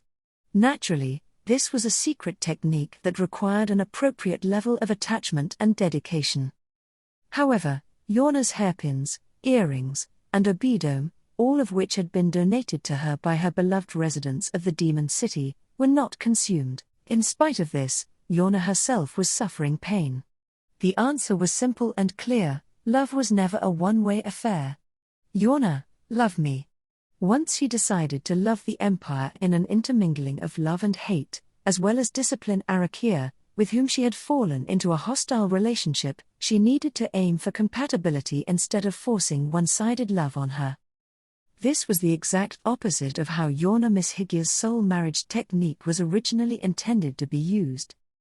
Priscilla, In midair, Yorna and Arakia faced off in a fierce battle. Priscilla, holding the dazzling yang sword in her hand, with flames in one eye proving that she was loved, frowned at the sight of her mother and foster sister clashing without restraint. As a user of the same soul marriage technique, she understood the reasoning behind Yorna's actions. However, because they were both users of the soul marriage technique, Priscilla could understand the forbidden nature of what Yorna was doing. Priscilla, focusing only on the strength of the technique, you have no regard for its weaknesses. You too, dear mother, are reckless. Yorna figured out with only a glance how to ignore Arakia's nature as a spirit eater and let her attacks flow through, but it required a precise handling of magic and the resolve to suffer wounds herself. Both Priscilla and Yorna were no strangers to the soul marriage technique, a secret art that required a talent so rare that it had no historical inheritors, and required a miraculous sense of balance to put it into practice. In short, Yorna's efforts were a risky gamble that would not only prevent Arakia's attacks from reaching her, but could even sever her connection with the loved ones who had given her gifts.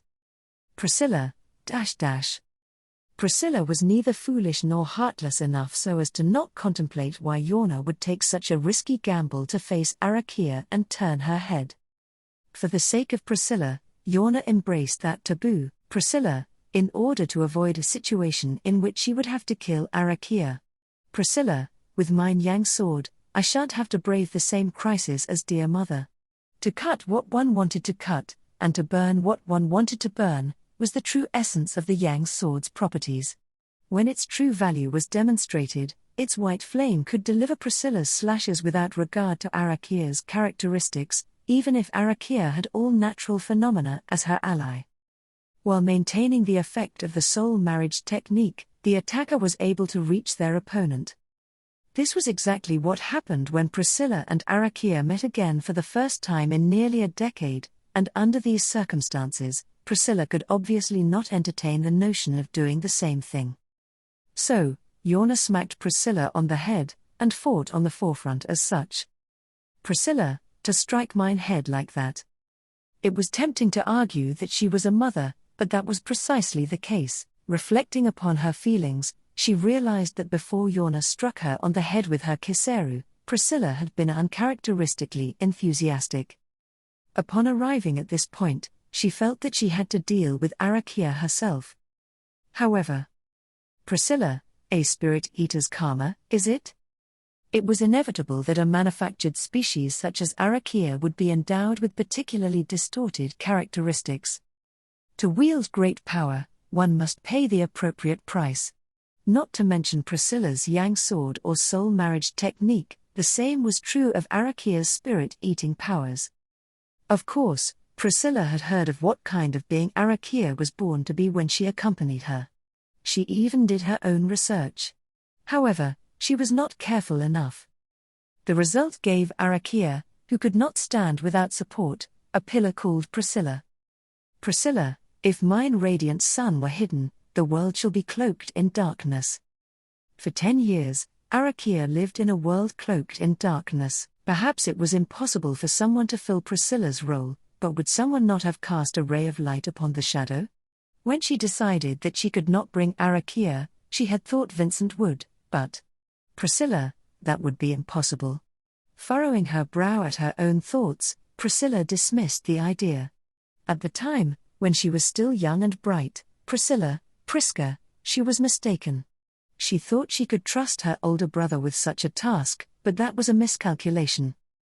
As the battle for the imperial capital took such a radical turn, and as she learned of the strength of the other 9 divine generals, besides Arakia gathered by her older brother, Vincent Wallachia, she noticed. She understood. Vincent intended to fight a very different and greater thing than a rebellion.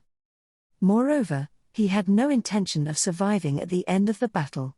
When the battle was over, to whom did he intend to entrust the throne he had lost? Arakia's loyalty could not change for someone else. Priscilla, nonsense. Just about everything was first fabricated as a board atop a desk, and the world was then constructed according to that as reality. That was Vincent's strength, but no matter how good his wits were, if his envisioned form of perfection was mistaken, the world as he envisioned would be undeniably distorted. He shall one day be rewarded for his lack of awareness. Or maybe he would receive it in this battle, however. Priscilla, we have been apart for 10 years. Enough, elder brother, you shall distance yourself from your little sister.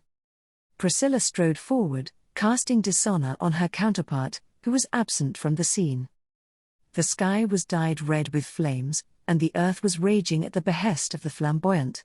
It was as if heaven and earth were all refusing the intervention of the sun, Priscilla.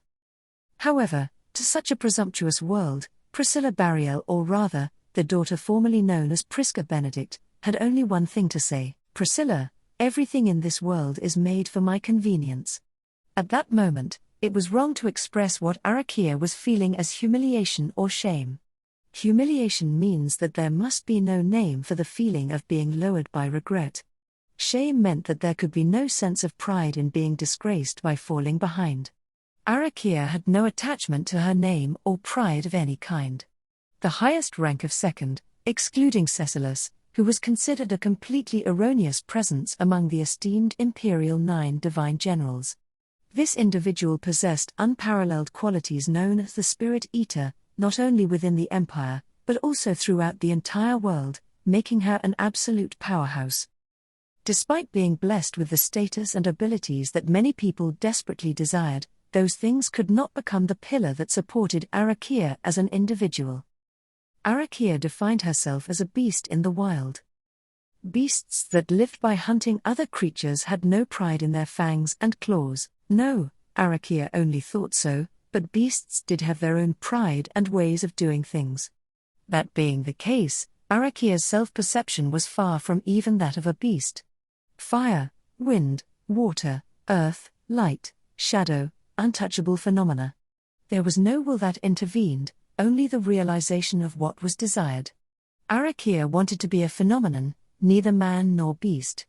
She wanted to be a phenomenon that did not feel humiliated or disgraced. If so, Arakia tried to turn into the wind to deal with the barrage of fierce attacks. However, she was unable to handle it completely. The wind was seized, and the blows left a pain and heaviness inside Arakia. A cry of anguish escaped, and Arakia's face contorted in distress. As a spirit eater, she did not often experience pain in battle, but she was by no means immune to it. Arakia had already experienced all kinds of pain as a child. In order to obtain the qualities of a spirit eater, the adults around Arakia tried every conceivable ritual and technique, repeating them over and over again, not afraid of pain. She would not cower in remembering the past. However, the mere fact of being realized was greater than the pain for Arakia. Fire would not suffer pain, nor would it die if it was extinguished by water. Was Arakia nothing more than fire that would suffer pain and die when extinguished by water? Arakia was afraid of denying to herself that she could not be a phenomenon. Arakia, Yona, silence, you. Driven by frustration, she tried to speak out, but her opponent's slap landed across her face. The power of the attack blew Arakia away from the head up. Though she quickly recovered their original form, the pain remained, as did the damage to Arakia's psyche. It was neither humiliation nor disgrace, but a seeming denial of her existence. As if clinging on for dear life, Arakia raised the ground, with her palm toward Yona, who leapt on her. She did not know what was happening, but both Priska and Yona had somehow managed to escape Arakia's attacks at some point. As soon as Yona had sealed her technique, their attacks began to reach Arakia. At the same time, Arakia's attacks also began to reach Yona. Arakia, HK. Just one time, one shot, one hit. Yona herself had raised the level of her physical abilities, either through an unknown technique or magic. However, if she did not use that technique to escape damage, that meant Arakia's attacks would get through. As long as she was able to hit Arakia, the princess, and if she could get rid of that annoying Yona, she would be left alone with just Priska and herself. So long as that happened, surely everything would turn out well. If there's something you want, it's more constructive to go out and get it than to wait, right? Yes, Todd had said that, too. Todd's words strangely resonated strongly in Arakia's mind. It was not because they conveyed convenient things or based on personal likes or dislikes. Todd's words were devoid of any emotion toward Arakia. That was comforting. Just as one did not love fire or water, Todd had no feelings toward Arakia. Being treated so vacuously was Arakia's salvation. That was why? Arakia, the tree branch in her hand burst into flames from tip to tail, turning into black dust. The branch was just something she had picked up, it had no special power. It was merely a clear indicator that defined where Arakia intended to direct her power. The fact that she had burned that wooden stick was a sign that she was unleashing a firepower that did not need to be aimed. The Spirit Eater, Arakia, was regarded as one of the Empire's strongest, and her greatest power was only ever unleashed once during a skirmish with Cecilus Segment. Because the opponent was Cecilus, no damage was done, but Arakia's outburst left the northern part of the imperial capital a burnt wasteland. The Emperor, Vincent, told Arakia that it would not be tolerated a second time. Later, at Chaisha's suggestion, the burnt land was reused as a reservoir, but the blow was powerful enough to redraw the map. Priscilla, everything in the world is made for my convenience. The slash issued by a dignified and confident voice drowned everything out. A flash of the Yang sword swallowed the flames that would have scorched the world black. Priska leapt to Yorna's side, her long, beautiful hair fluttering in the hot wind as Arakia was reflected in her eyes, one lit by flames and the other not. And then, Priscilla, dear mother. The moment her lips moved, Yorna, moving from behind Priska, unleashed a ferocious kick. Priska, who aligned her feet with the soul of the unleashed kick, converted the momentum of the kick into her own forward motion, launching herself and approaching Arakia with a speed that could be mistaken for light. Priska then raised the Yang sword in her hand. Priscilla, Arakia.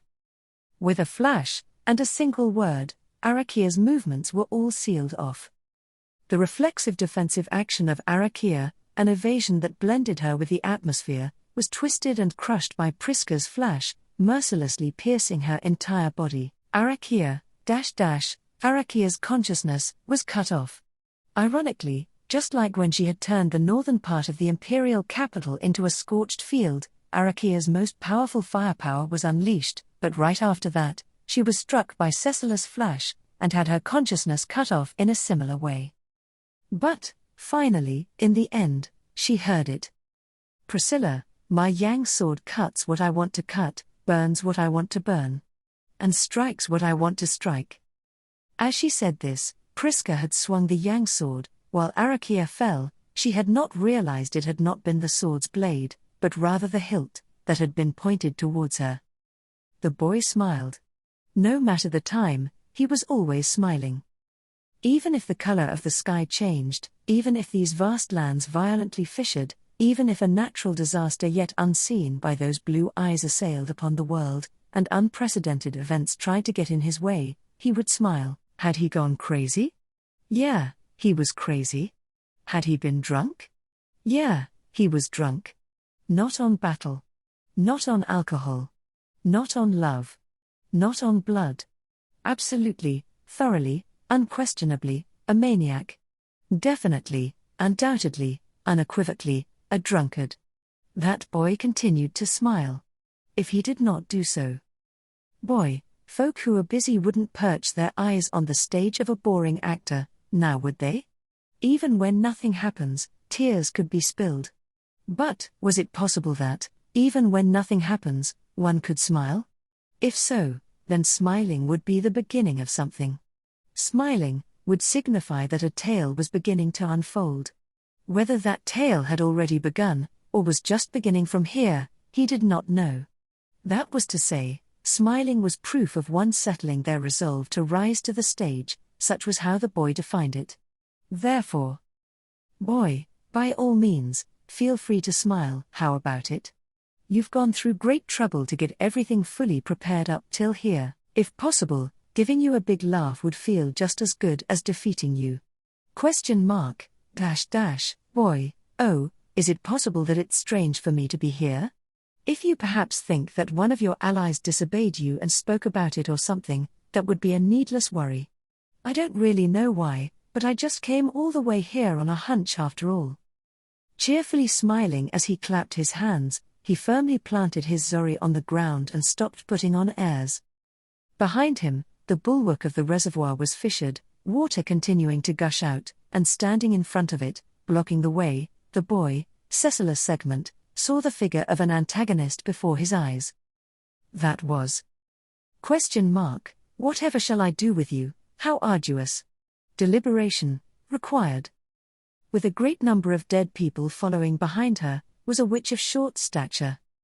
Arc 8, Chapter 10, No One Can Be Alone. Fainting and sleeping, while both were the same disruption of consciousness, how were they different?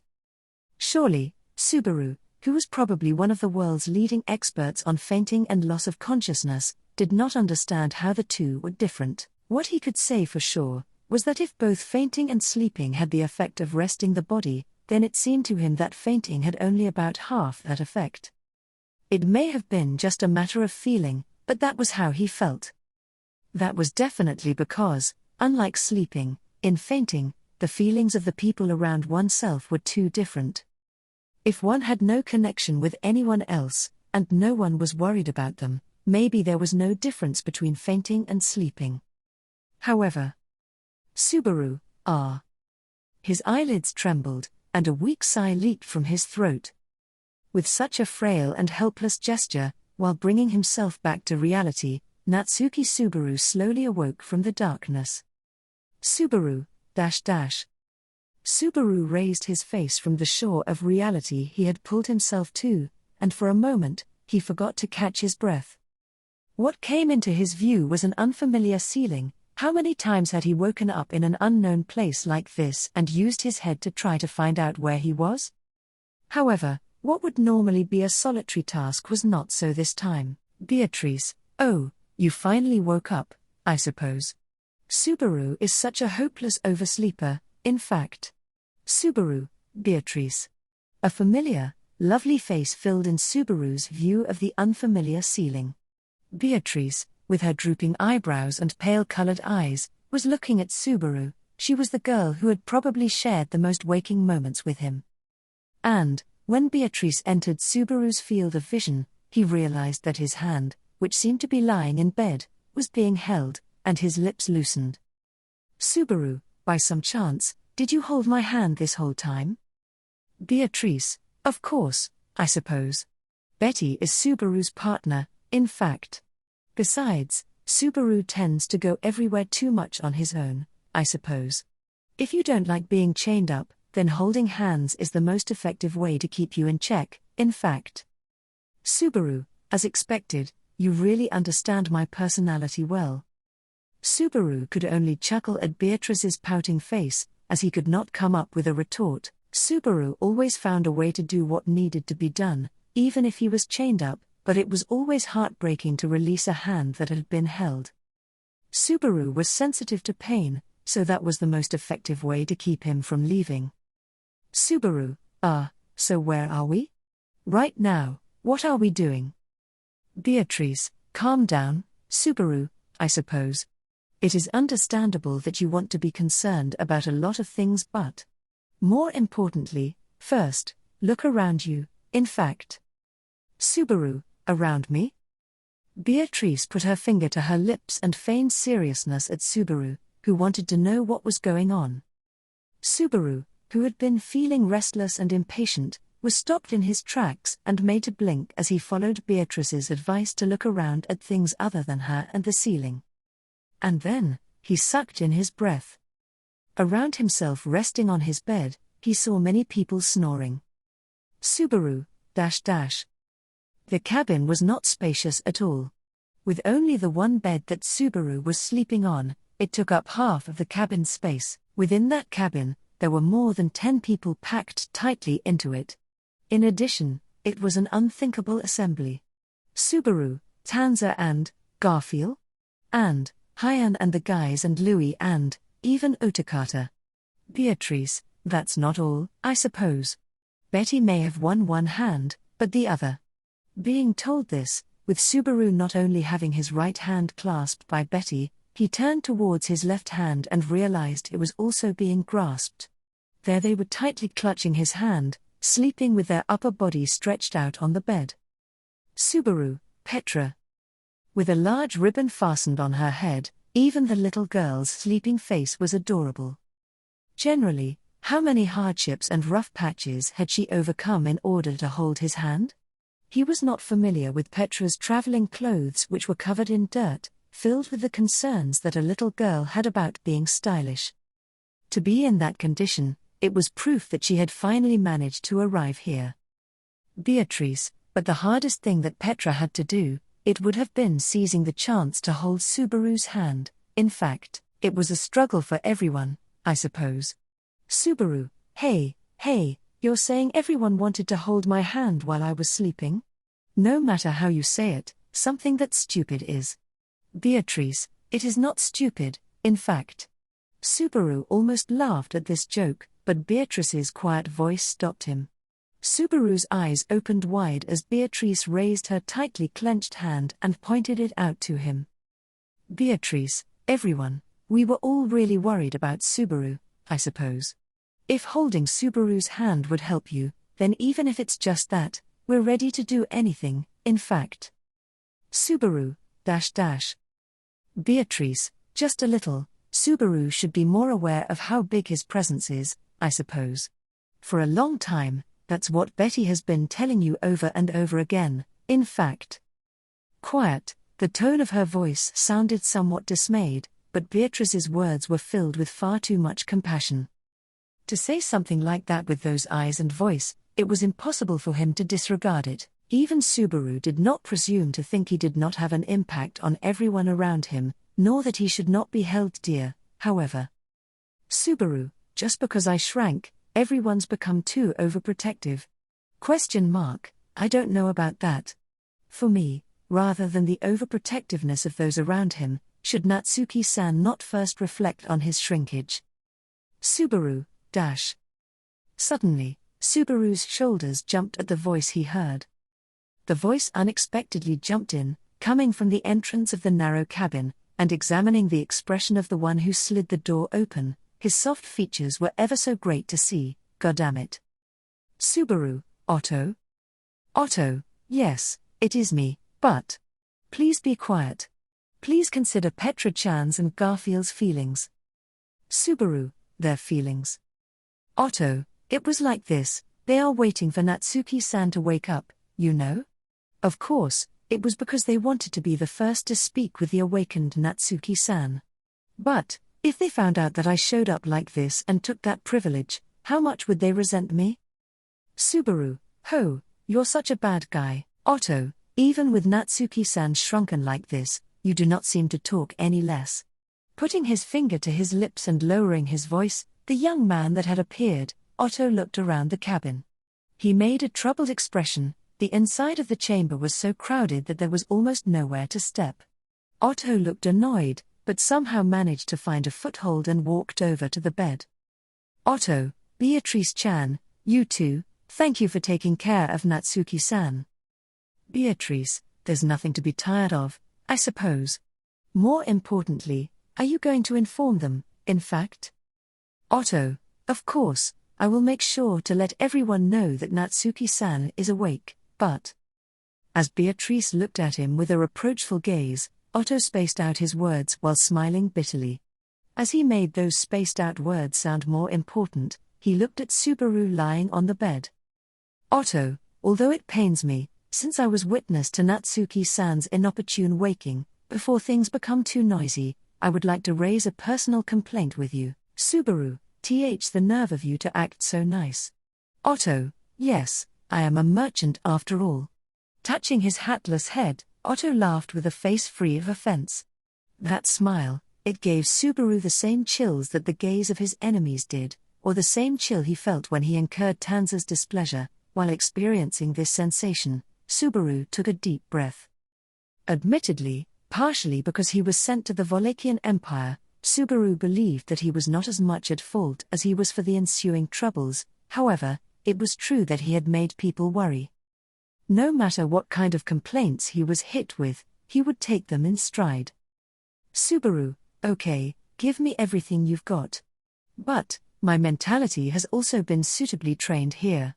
Don't think that you can destroy me with half-baked words.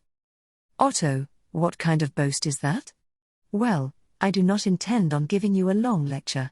Since I am not the only one who wants to say something to you, I will keep it short. Natsuki-san, Subaru, yeah? Otto, I am glad that you were able to safely reunite with us. Please, do not worry too much. Subaru, a hand reached out, plopping itself onto Subaru's small shoulder. Feeling Otto's fingers, which were stronger than what the impression his features gave, they trembled slightly on top of his shoulder, and then Subaru's throat choked up. Firmly, Otto knitted his brows, his nose wrinkling as he let those words out. As he had always been one to look at himself from an unbiased view, Otto's uncontainable emotions became loosened. Subaru, goo.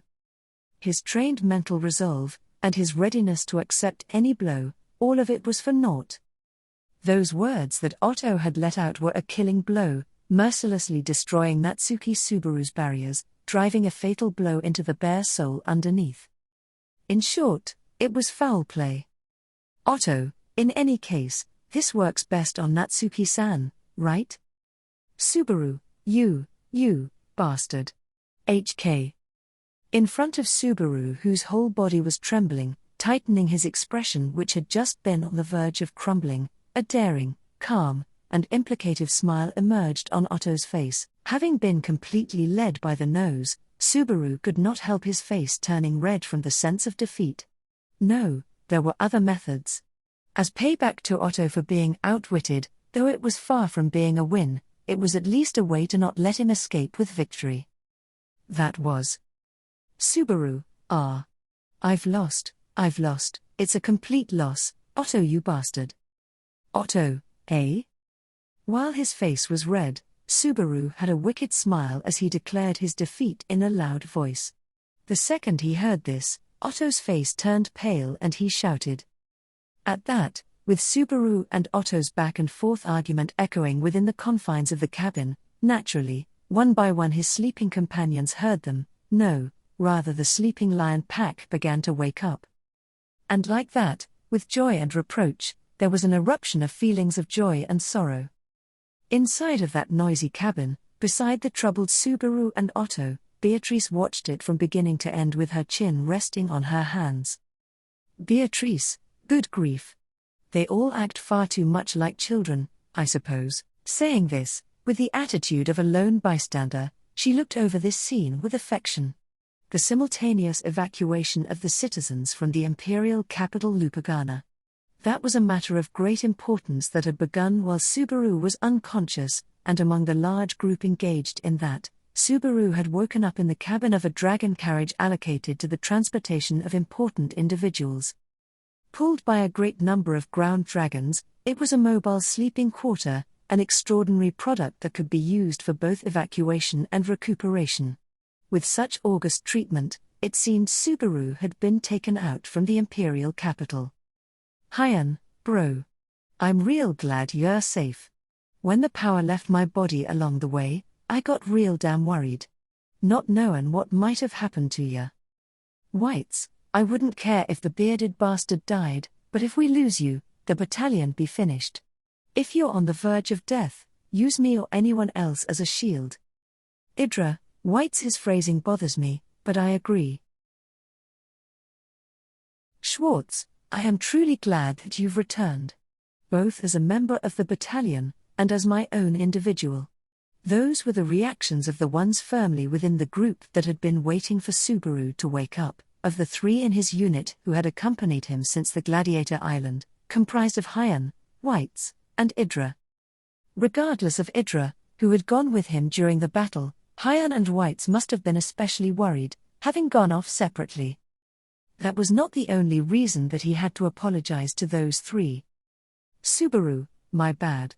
Because I fainted, everyone's strengthening must have come undone. Whites, don't worry about that.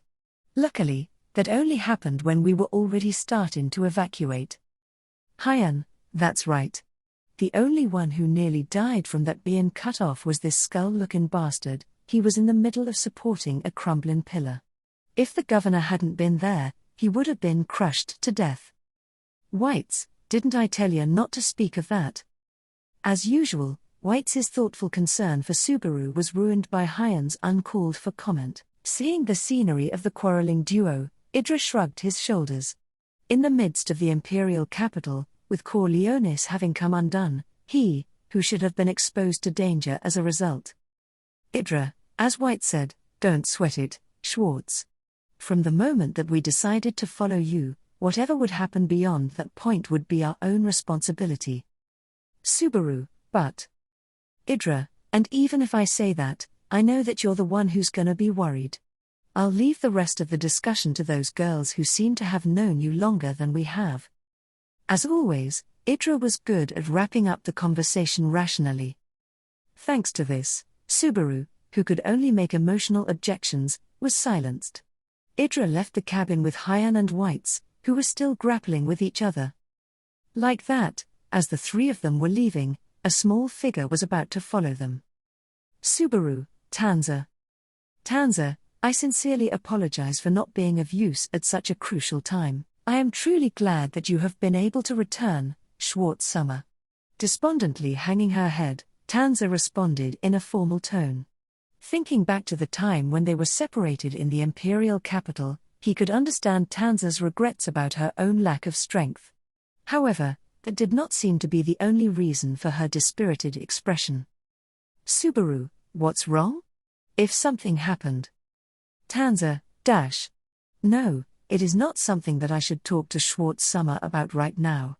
Please leisurely rest your body, and spend time with everyone.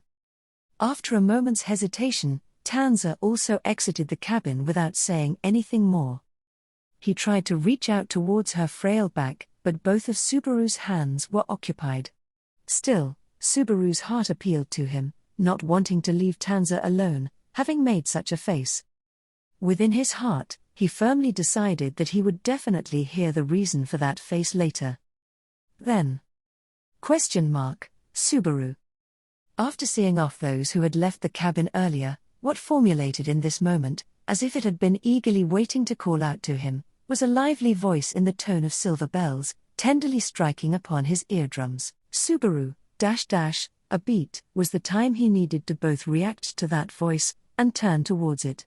The uneasiness of having caused her to worry, or the embarrassment of not being able to face her, or some petty pride, such things had not been the reason. It was simply that Subaru genuinely needed to mentally prepare himself. After all, Subaru, Emilia. Because, just by calling the other person's name out, Subaru's heart experienced a sweet, tingling sensation. At Subaru's call, filled with nervousness, the woman herself, Emilia smiled softly. Emilia, I'm glad to finally see you again. Even so, even when you're this far away, you've made lots of friends, Subaru. I'm really relieved. Subaru, friends. Emilia, yes. After all, Subaru, everyone was really worried about you, and never left your side. At Emilia's words, Subaru lowered his head, remembering the state of the cabin up until a moment ago. No matter how large Subaru's feelings about causing them worry had been, whenever he was told it was a bad habit of his, he felt bad about it. But, Subaru, I'm such a lucky guy. Emilia, that's definitely true. But I want Subaru to be more and more happy, so this tiny amount is not enough at all. Subaru, even after all the good you've done for me? Emilia, so, when Subaru does something for me, does he ever feel satisfied that it's enough? Emilia tilted her head, and while she felt her beautiful, silver hair cascade down her slender shoulders, Subaru was at a loss for words, completely cornered. She was right. When he wanted to do something for the people he loved, he never thought if what he was doing was enough, but rather he thought if there was more that he could do. Seeing Subaru's reaction, Emilia smiled and said he. Emilia, what do you think? I'm not wrong, am I? My knight. Subaru, yup. You've grown so much while I've been away, and I'm so proud of you, but I've missed you, Emilia. Emilia? Subaru, no, it's Emilia-tan. When asked again, Subaru recalled that long-forgotten name he called her. Yes, that was what Subaru called the girl who was so important, so precious, so dear, and that he got his heart all messed up when he thought about her. As soon as he called Emilia that name, a feeling of harmony quickly overcame him. While Subaru was reflecting on that feeling, Petra, Emilia Nisama. It's about time we had a chat with Subaru. The long-awaited, tender mood between Subaru and Emilia was interrupted by Petra, a young girl who asserted her presence by raising her small hand. Woken up after the earlier commotion, and afterwards not able to calmly celebrate the reunion due to the chaos that had followed, Petra hungered for the chance to reunite while anger burned in her round eyes. Petra, we haven't been able to talk to Subaru properly yet. Except for Otto-san, who sneaked in. Otto, ugh. That is not, I was not trying to sneak in. Garfield, oh? Oh? Excuses, Otto-bro. What kind of excuses is he gonna tell? Ain't we all a little excited to hear? Your sneaking in here hurt even my amazing self, you know. Otto, even Garfield is snapping at me. Garfield dropped his shoulders in disappointment and made a sad gesture. When he stacked his attack on top of Petra's, Otto opened his eyes wide and shouted. Then Beatrice followed up with, that's right, in fact, as if to add insult to injury. Beatrice, Betty heard, I suppose. Otto said it himself, that he secretly came to talk to Subaru so that Petra and the others wouldn't find out about it, in fact. Emilia, really? Otto-kun, I understand how you feel, but we were all worried about Subaru, so you shouldn't cheat. Otto, I have no allies. Rather than incurring a terrible loss, this hurts far worse. Being called out by the backstabbing Beatrice and by Emilia, who were reacting to it honestly, Otto clutched his chest and was vigorously punished for his deeds. While laughing at such a lively group of people. Frederica, despite Otto-sama's bad habits, I am beyond glad that we were able to meet, since Emilia-sama, Beatrice-sama, and, of course, Petra were not in the least bit happy. Frederica said this softly. She, like Petra, was also dressed in a traveling outfit instead of a maid's uniform, which was a rare sight. However, Subaru was immediately surprised to see a sight even more rare than that. The smiling Frederica had a tear well up in the corner of her eye, and it almost started to run down her cheek. Petra, Frederica Nisama, you're crying. Frederica, huh? My apologies. I was just, completely relieved. How indecent of me. Subaru, no, it's not indecent or anything at all. That's how worried you were about me. Frederica's tears surprised him, but more than that, he was grateful. As Frederica said, they had rushed to find the missing Subaru and the others, and the amount of trouble they had to overcome to get here was immeasurable. They were in an empire in a state of civil war, with borders that should not have been easy to cross. They must have overcome a number of obstacles that could not have been overcome by proper means in order to reach Subaru. Subaru, really, thank you, everyone. Garfield, it's only natural that our amazing selves would come here. Without the captain, we can't get our amazing selves together in any way, shape, or form. Petra, yeah, Garf-san is right. I am surprised that you became so tiny, though. Garfield rubbed the bridge of his nose, and Petra, smiling and nodding, chimed in at the end. Certainly, this could not be said to be over just with all of them coming together, at least not with Subaru's current condition. As expected, they did not intend to return to the kingdom of Lagunica with Subaru in a shrunken state. Natsuki Subaru would not be able to stand alongside Emilia unless he returned to his original age of 18. Subaru, well, Beatrice. Ahem. Biko, you don't mind me lining up next to you? Beatrice, nothing wrong with being at the same eye level, I suppose. But Betty misses being up in Subaru's arms already, in fact. That is why a big Subaru is preferable, I suppose. Petra, me too. I also think the big Subaru is better. I do think the current Subaru is nice and cute, but... Emilia, oh, you think he's cute, too. I'm glad I'm not the only one who thought so. Emilia's slightly off-topic response to the conversation caused a relaxed atmosphere to spread throughout the cabin. Subaru could feel the nostalgia of the long-separated Emilia camp in this gentle, indescribable atmosphere, and his soul found a sense of satisfaction. Having been thrown into the Wallachian Empire, he had spent time with the Shadrakian people, Flop, Medium, and later with members from Gladiator Island, all of whom had formed the Pleiades Battalion. However, the atmosphere of this reunion was different from any of them. While everyone he had met was precious, the preciousness of this space, which had been kept away from him for so long, was something he took the time to appreciate. Subaru, but, as expected, guess Roswell or Ram couldn't come. No, it's already pretty bad just to have Emilia Tan here. Subaru gave a wry smile when he mentioned the faces that he did not see in the cabin. Meili was also not there, but it would be difficult for her to cross the border in order to accompany Emilia and the others due to her situation. In all likelihood, she stayed back at the mansion with Ram and... Emilia, huh? No, you're wrong there. Ram and Roswell are here with us. They were really worried about you, Subaru. Subaru, what? Subaru's thoughts were shattered by Emilia's answer, who had a strange look on her face. Subaru's eyes widened in shock as Emilia's beautiful voice resonated in his head. Saying Ram and Roswell had come with them. The presence of Roswell was a tremendous surprise, but that was put aside for now. Because, the problem was not Roswell. Subaru, Ram, she's here, too? Petra, she's here. Ram Nisama was also worried about you, Subaru. Just don't mention that to her, okay? Subaru, I won't. I won't mention it, but that's not what I'm talking about. Shaking his head, Petra's words made Subaru's brain fire off. What he was talking about was that Ram being here meant.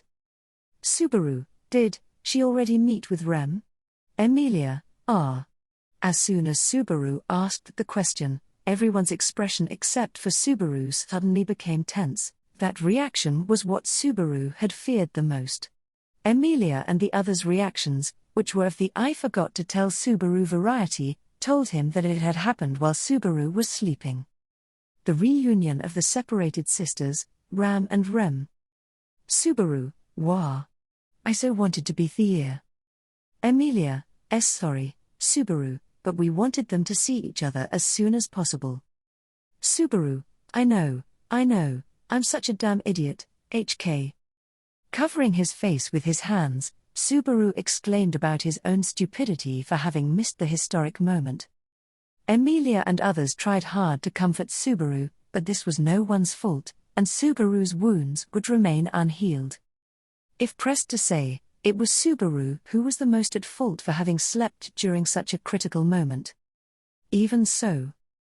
Subaru, how was it? Both of their reactions. Emilia, well, they were a little hesitant at first.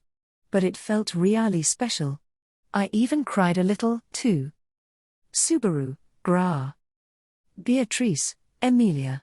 You need to elaborate more, in fact. Subaru is pitiable, I suppose. Emilia, right. I'm sorry.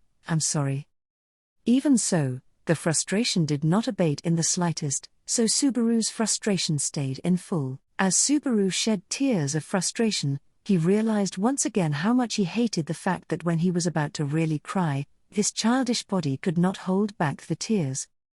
Rem, Right in front of her, from behind the door she was about to reach for, she heard a powerful, loud shout.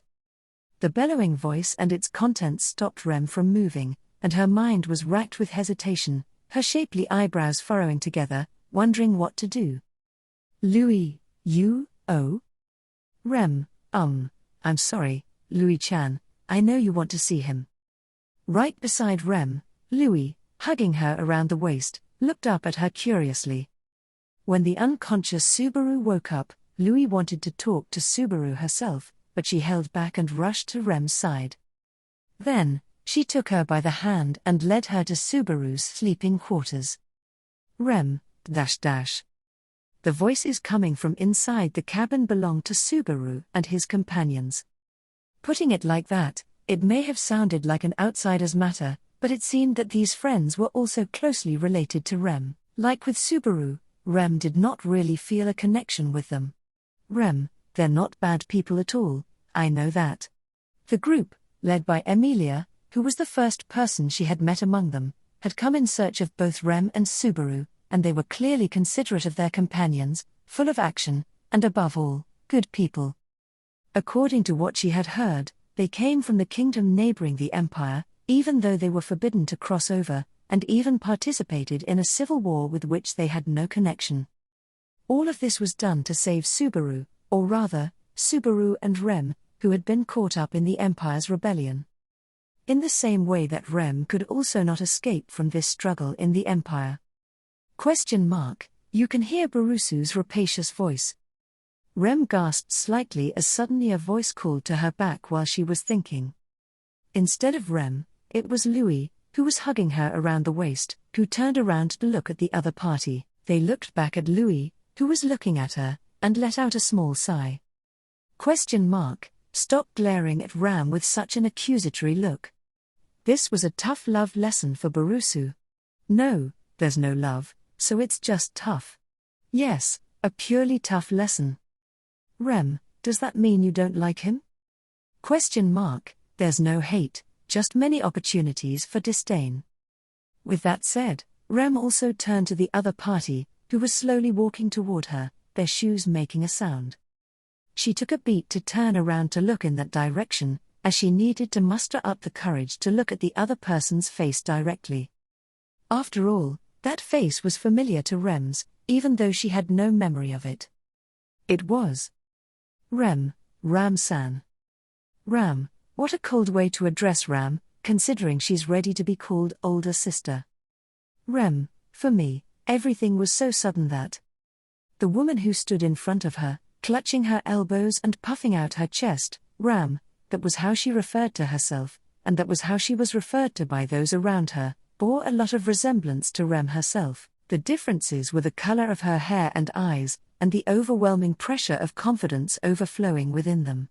It seemed that she was Rem's older sister, who had no memory of her. To be honest, There was nothing to deny when one compared their facial features. The name of her older sister, which Subaru had told her many times before, must have been Ram. Above all else, what undeniably predominated Rem's mind was Ram. Whatever you think, Rem's heart will feel it, because Ram and Rem are sisters. Synesthesia doesn't lie. Rem, synesthesia. Ram, a sort of connection of the soul between twins. All along, Ram has felt Rem's presence. Is Rem different? Rem, .. Rem closed her lips at Ram, who narrowed her light crimson eyes as she asked directly. If asked whether Rem was different or not, then no, not at all.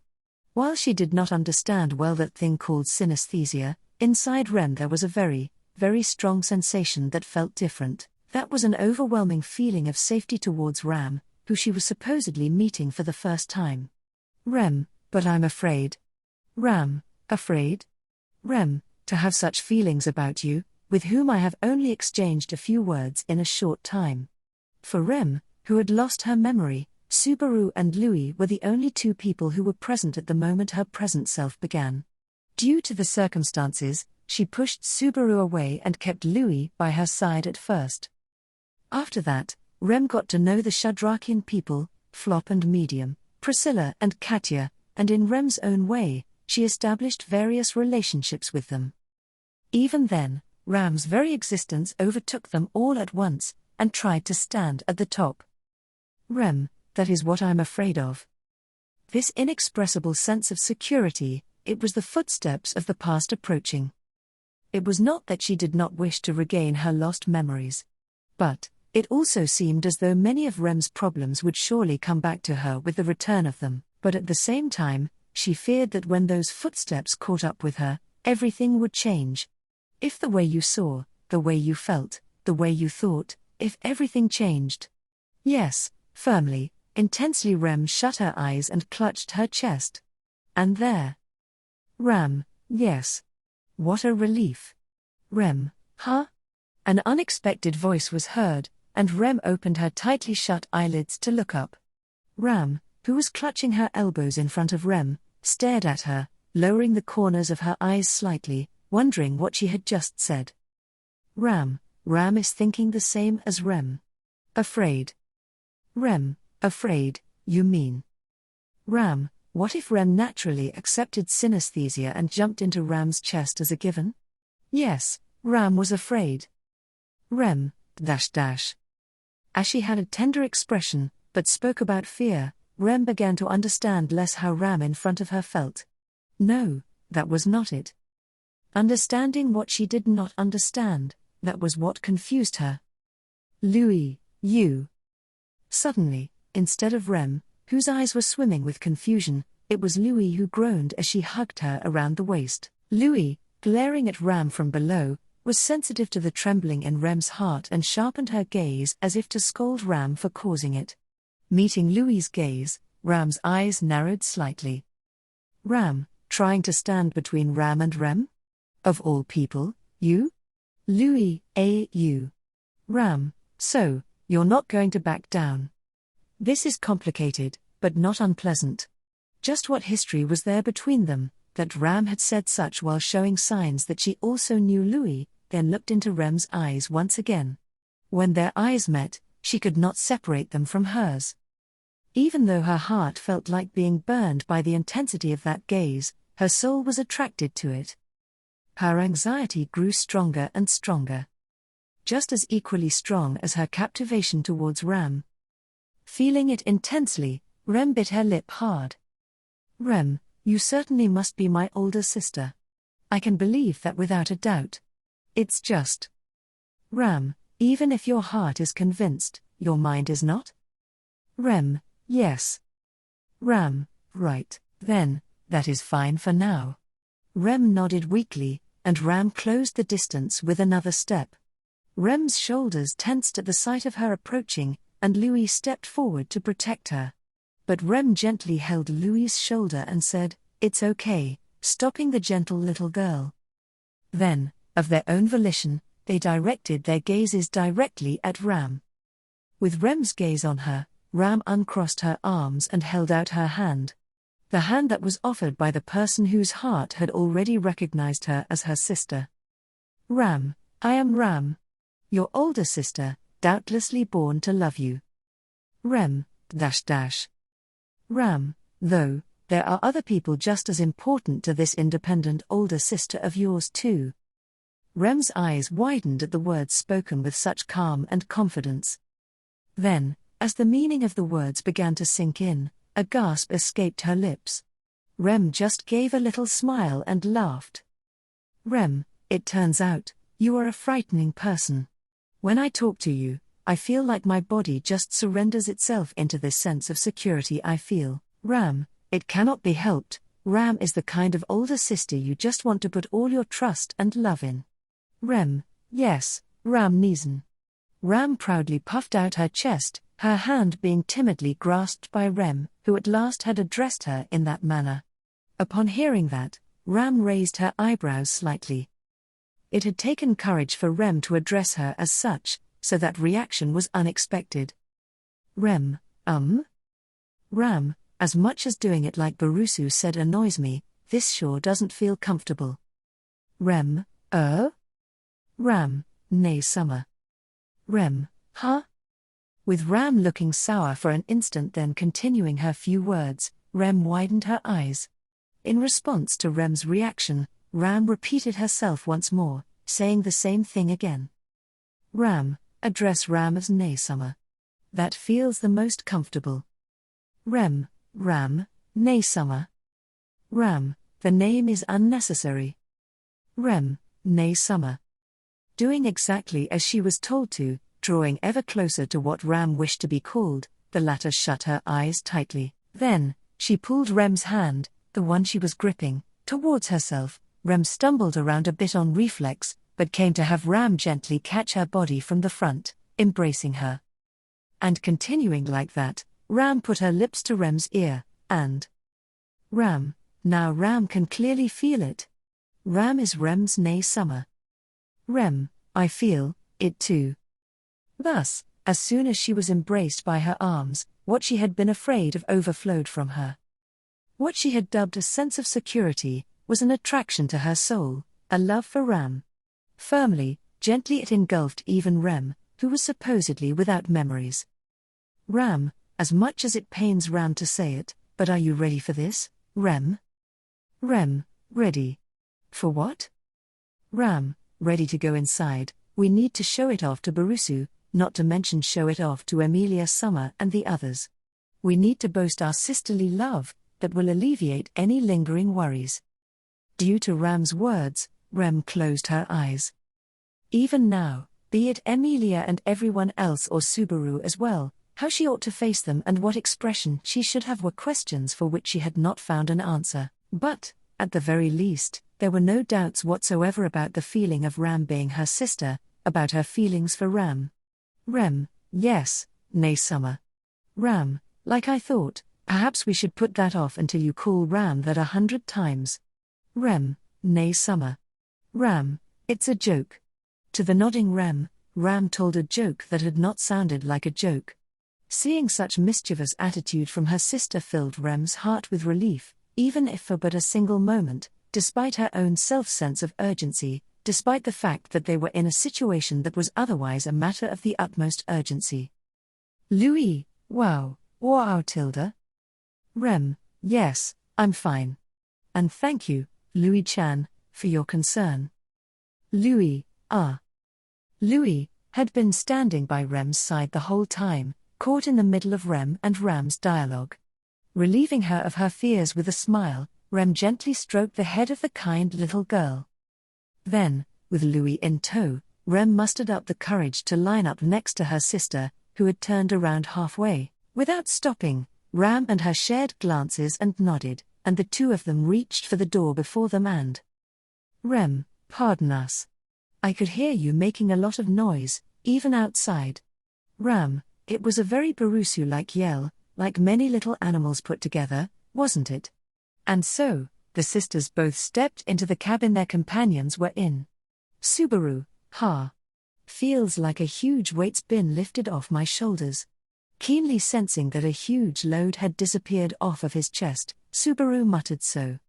That huge load on his chest, it had been the responsibility Subaru had needed to take upon himself. With nobody else around to protect Rem, he would see that duty through, and make it so Ram, Emilia, and everyone else could meet her.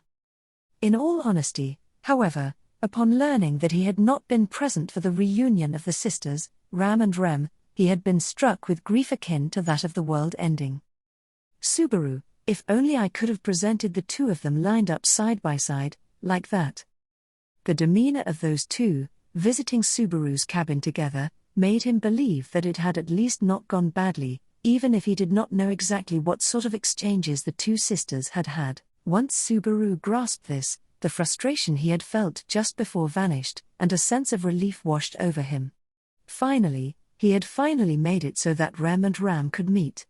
He had made it so that Rem could meet with Emilia, with Beatrice, with everyone else. Just how much of that could be said to be due to Subaru's contributions, he did not know, but it had been done regardless.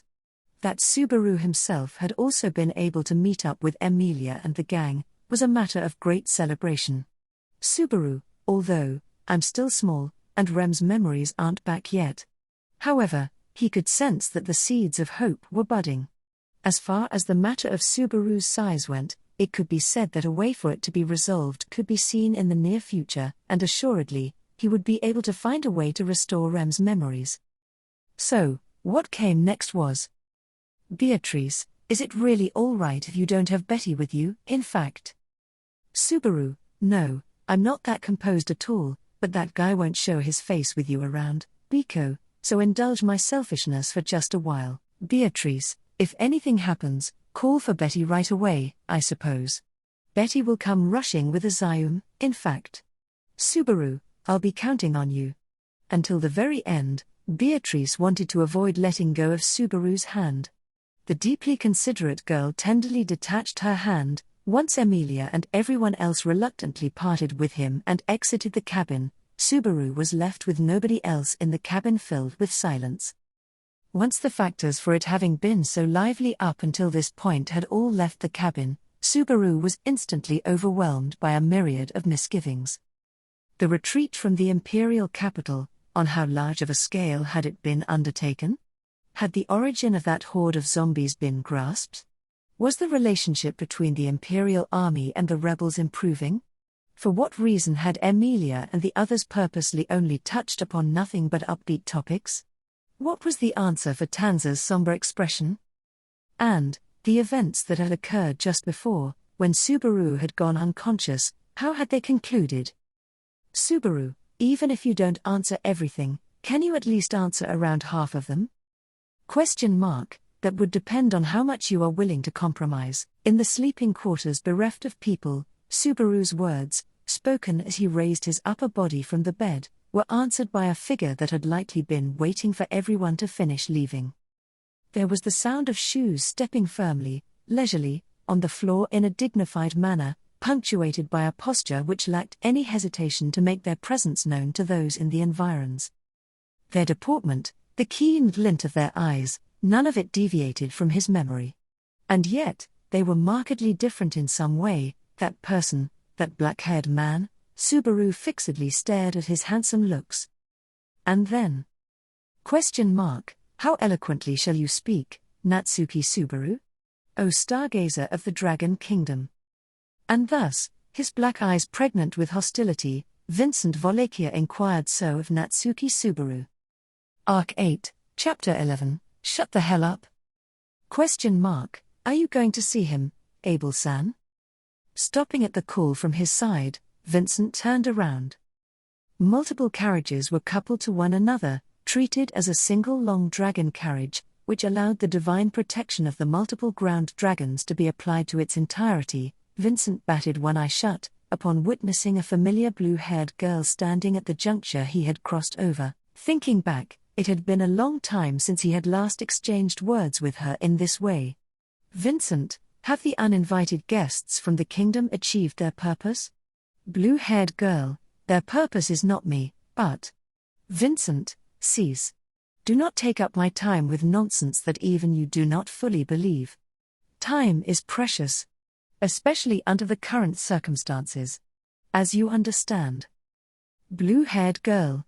At the sound of Vincent's sharp voice, the girl lowered her head with eyes downcast.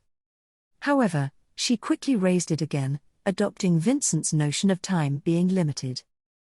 Blue-haired girl, are you going to see him, Abel-san? And, she piled that very same inquiry onto him once more. Vincent, I am not Abel. I am Vincent Volikia. To that question, Vincent replied without changing his expression. Abel was a temporary name, which he had utilized for his own convenience during his escape and nothing more.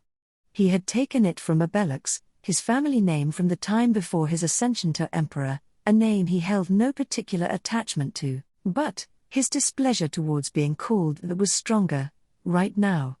Vincent, .. It has been reported that that thing is awake. I must confront him. Pushing aside his displeasure, Vincent answered the girl's inquiry. Whatever she thought, it would not alter Vincent's decision. He did not think she had such thoughts or intentions to begin with.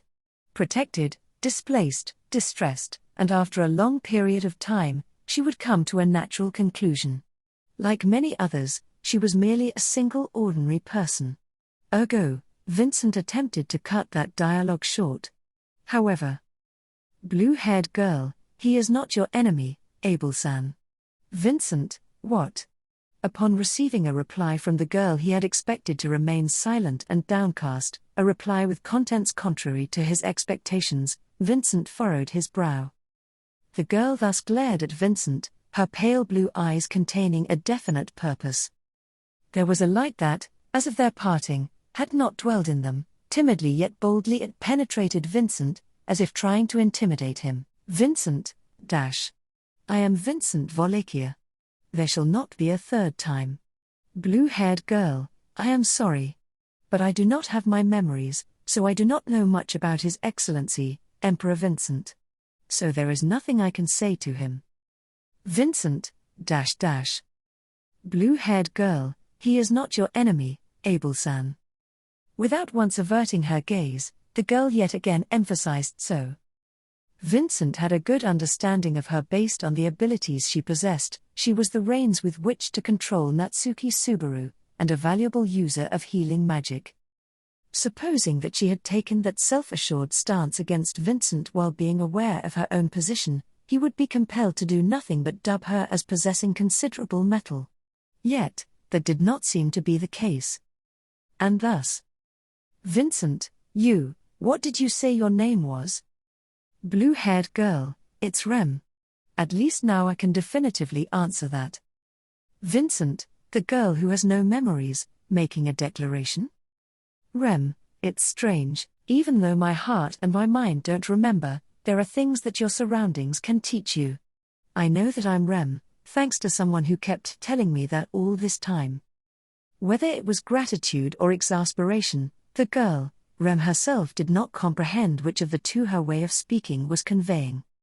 However, understanding that it was not connected to disgust or other loathsome negative thoughts, Vincent concluded that there was no need for further conversation. Turning his back, he proceeded to walk away. And as he did so, Vincent, Rem, never again let mine time be so needlessly squandered. At your next act of disrespect, I shall lop off your head. Leaving her with those words, he ended his conversation with Rem. And then, Vincent, how eloquently shall you speak, Natsuki Subaru? O stargazer of the Dragon Kingdom. While acutely sensing the hostility being directed towards him, Subaru stood face to face with the man. In retrospect, his relationship with this man could be summed up with the word enigmatic. At their first meeting, he had been a suspicious masked man camping out in a forest.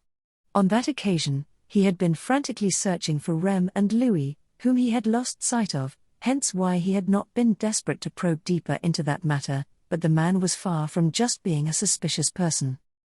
The next time they met, it had occurred inside a cage in the Shudrakian village. Subaru could hardly explain why the man had acted so self-important despite his status as a prisoner.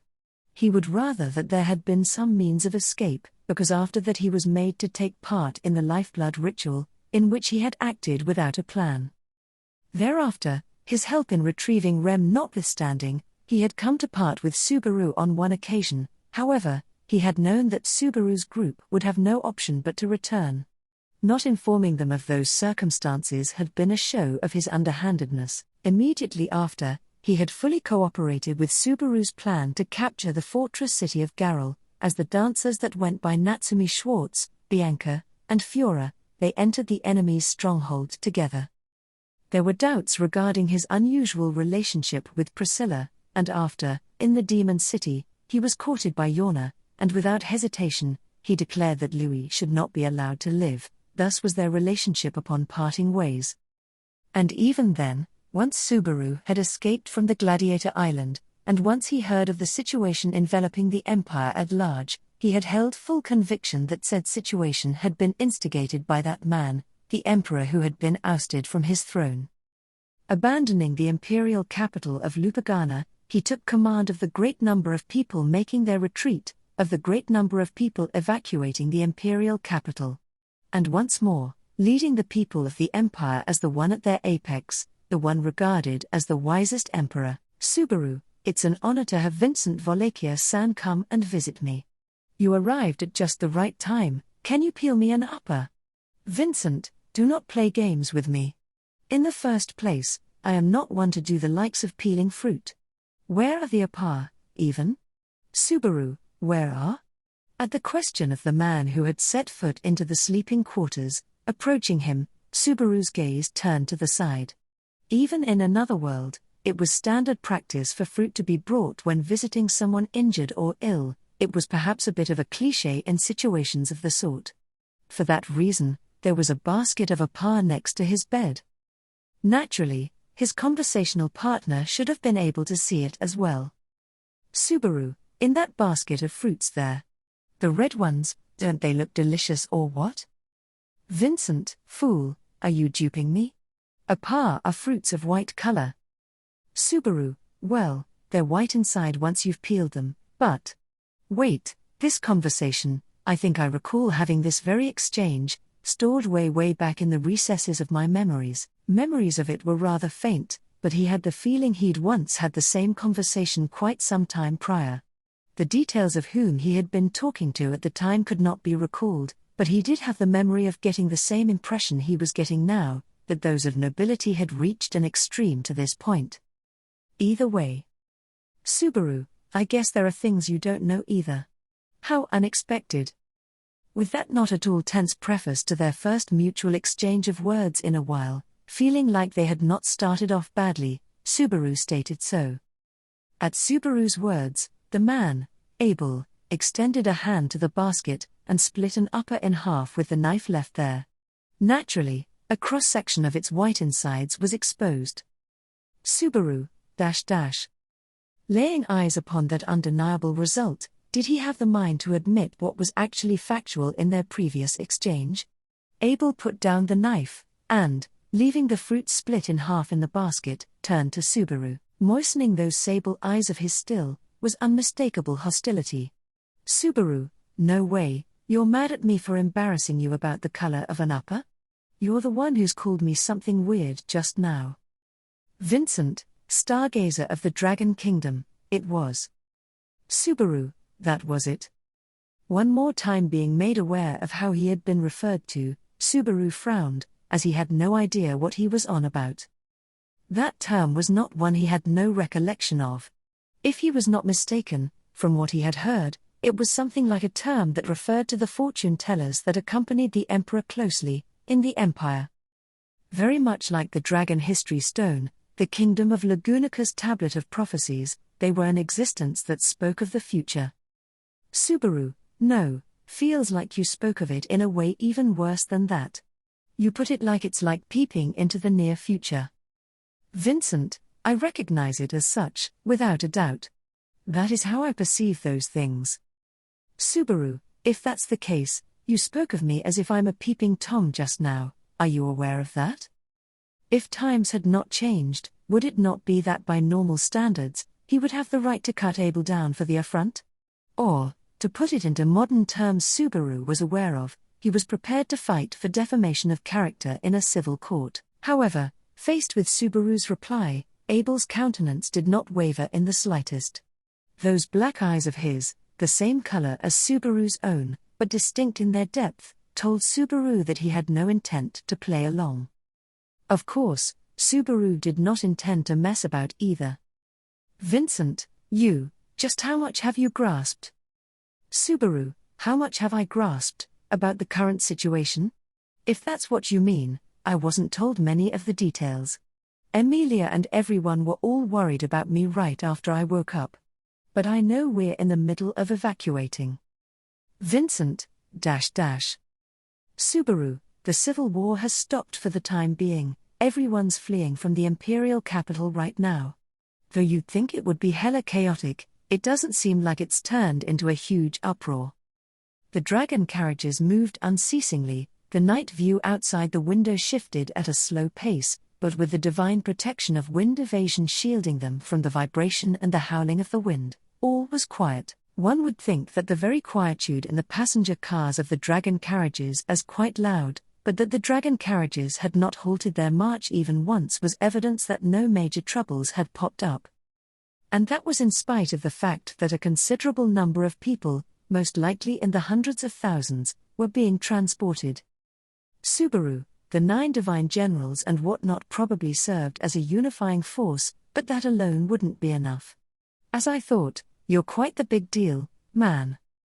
Vincent, Subaru, honestly, when I heard the story of you being betrayed by your right-hand man and retainer, being ousted from the throne, I really wondered if it'd be fine to have you back as emperor, but it turned out to be the right option.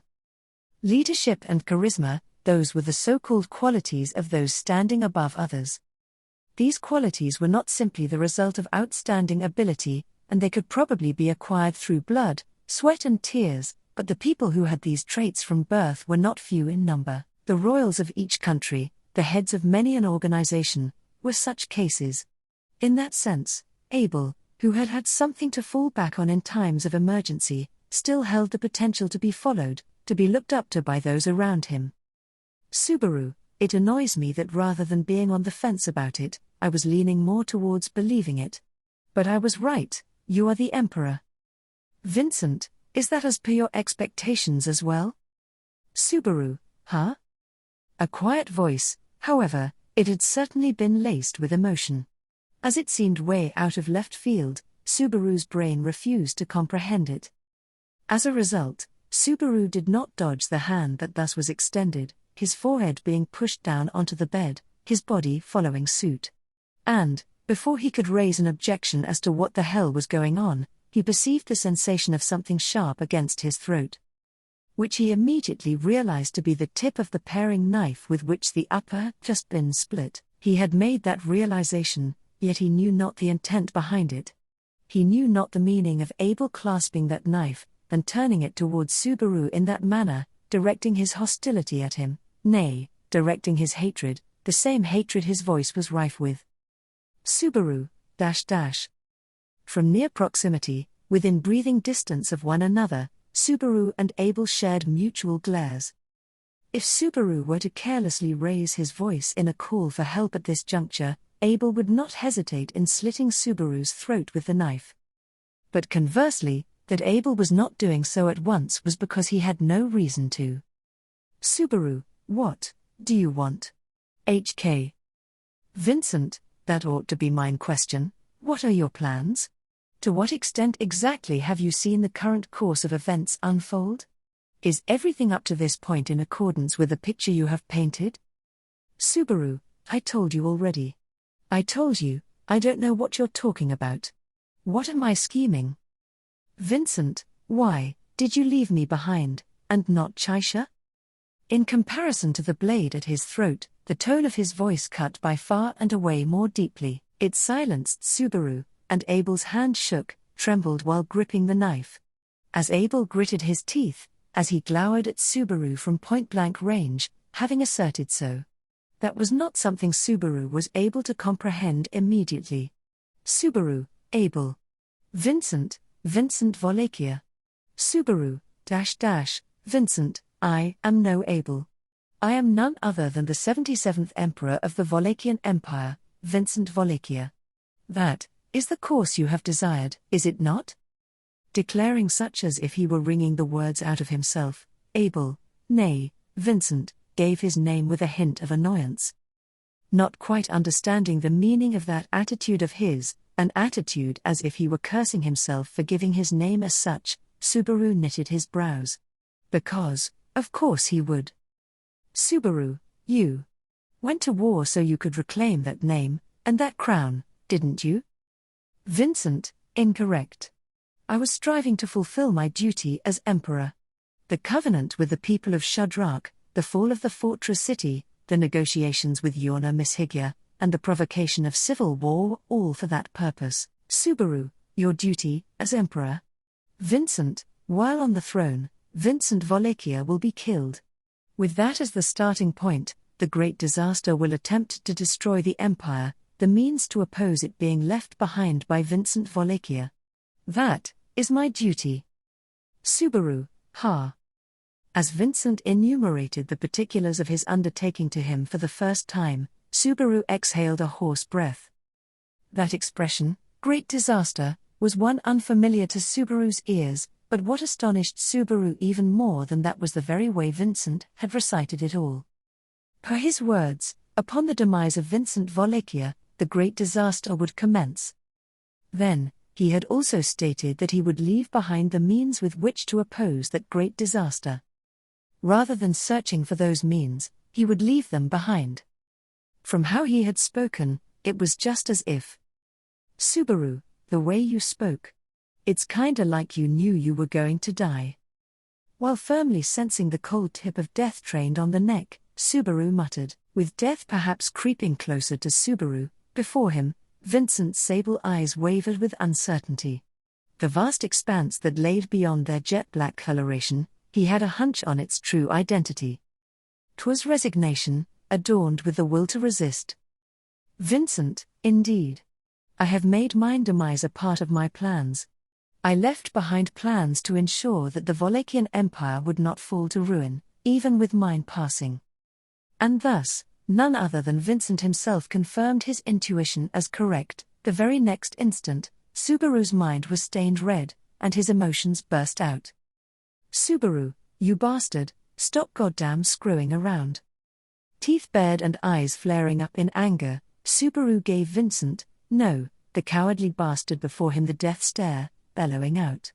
There was a flash of acute pain at his neck, but that could be postponed until much, much later. Right here and now, it was much more important to just beat the living shit out of this wimp wearing a self-righteous face. Subaru, after manipulating so many people, after making them cross so many dangerous bridges, after making them take so many unnecessary detours with you, you plan to die at the end of it all? Don't joke around. Vincent, as if I would do anything such as jest. Everything you have spoken of was done because it was the road that needed to be taken. At its terminus was to be mine death, a matter the importance of which cannot possibly be compared to the survival of the empire which hangs in the balance. Subaru, that's not it. What I'm saying is, why is it that the first thing you do is give up on your own life? Some huge disaster? Don't know anything about it. Wouldn't it be better to just stay alive and face it yourself? Vincent, do you not know any better but to chatter nonsense? While I live, the great disaster shan't come. That is the premise of this plan. It cannot be overturned. Subaru, who the hell decided it can't be overturned? You've got a good head on you, so whether it be the great disaster or anything else, you could just deceive it and lure it out, and then. Vincent, yet it was you stargazers, who declared that it could never be overturned. Vincent, stifling his emotions, had been replying to a Subaru prattling on and on with sentimentality, but the former's emotions had come to this point, and now exploded before Subaru's eyes. Just how unexpected had that violent outburst been from the standpoint of Vincent? Had he himself not seized the blade of the knife thrust towards Subaru with his opposite hand, who knew where the tip of the knife would have stabbed, such had been the torrent of emotions. In drips, blood trickled from Vincent's left hand, having seized the tip of the blade, staining the white sheets here and there. However, neither Subaru nor Vincent paid any mind to the falling droplets of blood, instead focusing their attention towards each other's eyes, towards the very essence of the other's being beyond said eyes. Yet again, Vincent had dubbed Subaru a stargazer. Therein lay the unmistakable reason as to why Vincent Volekya hated, harbored hostility towards Natsuki Subaru, even going as far as to train a knife at him. It was precisely because he happened to understand it, that those doubts could not be resolved. Subaru, the stargazers, declared. Vincent, The stargazers hear the voices of the observers from the heavens above, that exist beyond the framework. They speak of events that may occur in the far future, conferring us with the possibility of minimizing the damage. Still, that is but a matter of the scale of damages, not of how to prevent it from happening beforehand. In a disgusted voice, yet one attempting to stifle any emotion as much as possible, Vincent began to speak. Subaru was reminded of one thing amidst the contents of his speech. If the stargazers were truly able to foretell the future, from his experience, actually being able to change it would be no easy feat. Whether it ought to be called the power of fate or the natural flow of time, it would stick to a predetermined path as much as possible. Those who attempted to avoid impending tragedies would be brought to their knees. The stargazers' precognitions, they were akin to what Subaru knew from experience. For example, were Subaru to return by death due to a natural catastrophe, even if he could urge everyone to take refuge in preparation, he would be unable to stop the natural catastrophe itself. Whether that would prevent the destruction of houses and buildings, or even prevent the loss of human lives entirely, he would not know until he had a go at it, but he held no doubts that it would be difficult. Vincent, many times in the past, the stargazers have precluded correctly that perils would befall the Empire. Those crises were dealt with to the fullest extent possible, but some things could not be saved. Therefore, plans are necessary. Subaru, plans. Vincent, plans with which to keep the damage at a minimum, and lessen those lost to as close to zero as possible. Calamities awaited in the future, doings could be done so that a greater number of people would be able to overcome them. Doings could be done so that a greater number of people would not be left behind. If Vincent Volekya had toiled, sparing no effort, for the sake of making that come to pass, Vincent, it was you, stargazers, who whispered of mine death. How dare you, with that mouth, utter that my death must be defied? Are you toying with me? With me? 1. Subaru, wait a second. For quite some time now, I'm not a stargazer or anything like. Vincent, you see things that have yet to happen. Cease your deception, Natsuki Subaru. With those scant words, Subaru tasted the feeling of having his heart, within his chest, being stopped. In the process of spewing out the recesses of his very own heart, the mask of Emperor had fallen away, and visible on the other side was not the face of Vincent Volekya, but rather the face of a man rife with defects who went by the name of Abel. And finally, once the man looked at him directly, once the man declared those words, Subaru finally comprehended. Subaru, Vincent, nay, Abel, had dubbed him a stargazer, and Subaru had understood the reason for that. Abel had perceived Subaru's return by death. In precise terms, he had not perceived Subaru's return by death, rather, the fact that via the loss of his life, Subaru had gone back in time, thus bringing back information from the future. He had perceived that Subaru held the means to know what laid ahead. So then, he had comprehended that it was akin to the foresight abilities that Abel knew to be held by the stargazers. Subaru, If he gave it some thought, it was quite natural that a mistake like this would possibly occur. Because of course it would. Subaru himself, in his pursuit for understanding and comprehension, had found in Abel's exposition about the stargazers something in common with his own return by death. Armed with the knowledge of the precedent represented by the stargazers, if Subaru were to attain results beyond the capabilities he was possessed of, it was no surprise that he would draw a connection, no, that he would identify him as one in the same. Abel's insight was a reliable one. His acumen would certainly scrutinize all things. With that insight of his, he had immediately grasped that Subaru had not survived all the situations he had come across in the Empire through his unripe abilities and sheer fortune. That was certainly why. Subaru, so, that's why you always try to listen to my advice?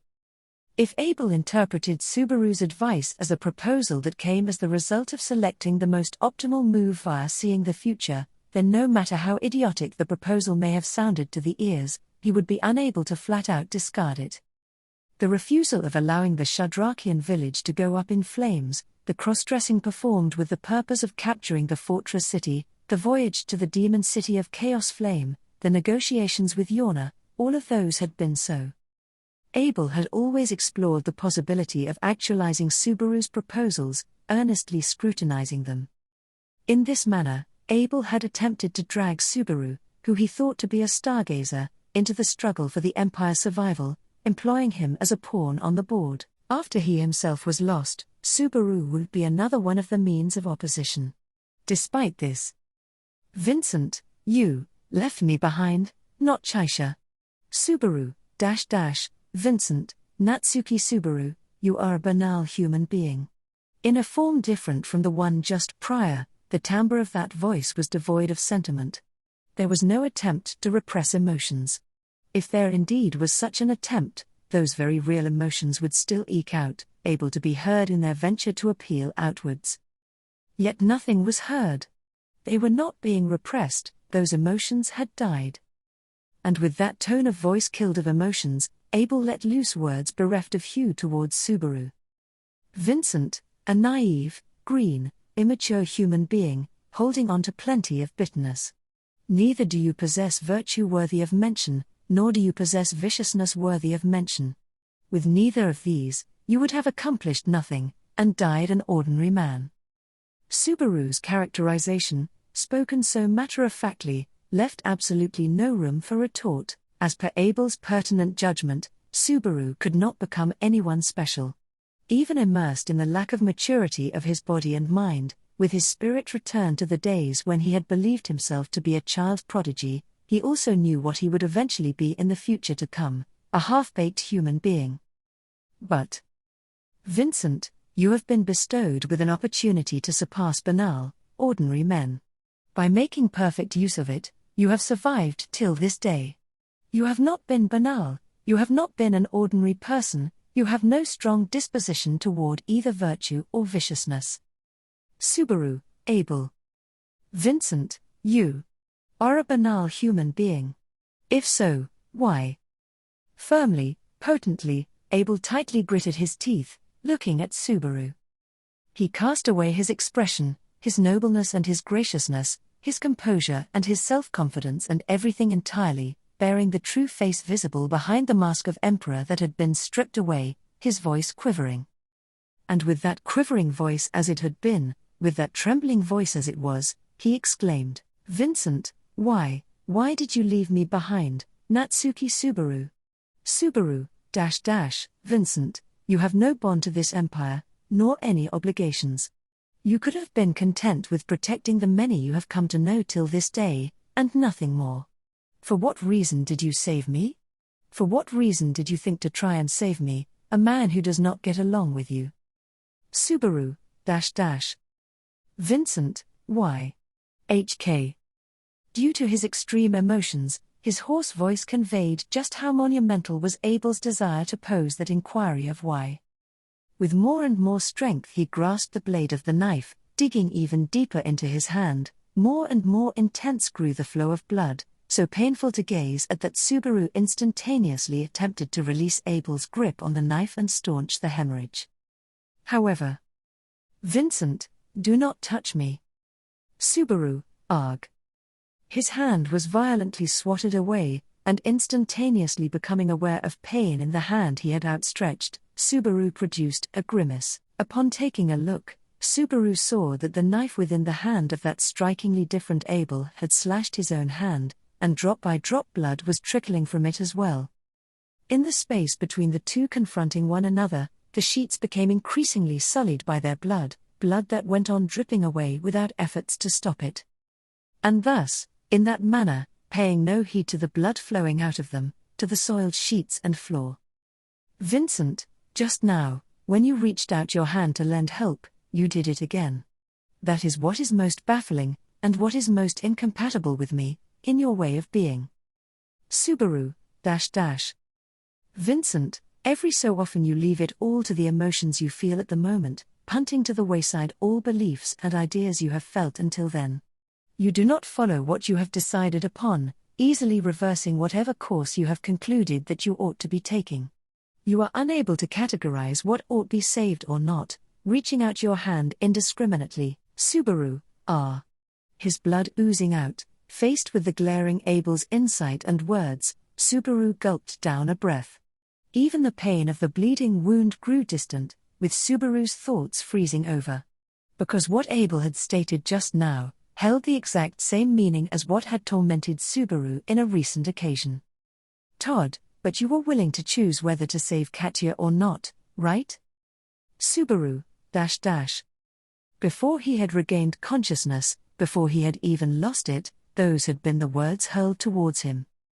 That he and Natsuki Subaru were incompatible in every sense possible, that Natsuki Subaru was a monster that he could never understand, such was the blade of words that Todd Fang had trained upon him, decisively forcing their separation against Subaru's will. He too, though not drawing that conclusion about Subaru owing to return by death or owing to a status as a stargazer, had seen through Subaru's peculiarities, and defined him as such. Perhaps it was through his power of observation, honed through his life as a werewolf. Todd, you're too damn inconsistent. Your eyes say that you're willing to die at any moment, you're willing to put other people's lives on a scale selfishly, but when it comes to this, you're desperate to resist. It's creepy. Subaru, HK. Todd's chilly gaze, his voice devoid of heat, overlapped with those of Abel before him. Abel's gaze, Abel's voice possessed the fervor of rage, nonetheless, the two still overlapped. The reason for that, undoubtedly, was that both were attempting to part with Subaru. A preface for ousting Natsuki Subaru, rejecting he whose way of being was incompatible with theirs, from their world. Todd, lack of self-awareness is a bad trait. You're choosing between lives. Who to save, who to let die, you're deciding as you please. You show favor towards those who butter you up, but don't care about those who don't. Me, I wouldn't hesitate to butter anyone up, but... Todd, how could I go along with someone who decides who lives or dies based on his own fickle whims? Thus, what had driven Todd to commit the heinous acts he had committed, as per his words, had been Subaru's way of thinking and behavior. Of course, Subaru had not just accepted it without questioning, and did not consider himself to be at fault. It was what he had always done and thought to be correct, in his own Subaru way. But were he to so easily change his ways, Subaru would be unable to show his face to the companions who had followed him, who had placed their faith in him till this day. At the same time, however, there was a truth he could not repudiate completely. Subaru was choosing who to let live and who to let die, as he had indeed stated. Through the authority of return by death, Subaru had transfigured the fates of those precious to him. Those who had no choice but to lose their lives, those who had no choice but to hurt him, those who had no choice but to struggle for what was dear to them, those who had no choice but to deprive themselves of the opportunity to reach a mutual understanding. He had distorted their fates, and kept them alive. Through the decisions and actions Subaru had taken, assuredly, the number of people around Subaru who had been robbed of their lives or become sorrowful had diminished. However, Natsuki Subaru had not been capable of saving every single person, either. Whether he went without saving them, or without being able to save them, though those differed on whether he did it proactively or reactively, his decision had been thus. And so, without him turning back the clock, the onward march of reality imposed itself as immovable. It was not as though he had destroyed all of his enemies. But, it was not that he had saved all of his enemies, either. Just how had Subaru come to decide which to save, and which not to save? That was possibly due to Subaru's personal likes and dislikes, such was Todd's fear. Vincent, no, that is not so, Natsuki Subaru. It is not even up to your like or dislike towards others. Subaru, huh? Shaking his head, Abel's words restrained Subaru, the latter having been made aware of the unbridgeable gap between himself and Todd once more. With Subaru holding his breath and raising his face, Abel so relayed. Vincent, were you to determine who to save and who not to save based on your subjective preferences of people's characters, that I would be able to understand, but you save even those you loathe. Such as me. Subaru, it's not like that, so he wished to assert, yet Subaru's words did not continue.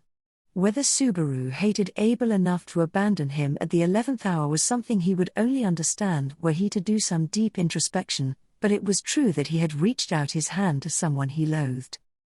He had been unable to reach. In spite of that, Subaru had attempted to reach out to Todd as well. Finishing things without letting go. Their conflict notwithstanding, Louis had remained alongside Subaru till this day. Having been told that he reached out to those who he loathed, that was exactly what he had been doing. Vincent, take your people from the kingdom, and leave Wallachia. As Subaru reflected upon his prior deeds, aghast, those unforeseen words struck him.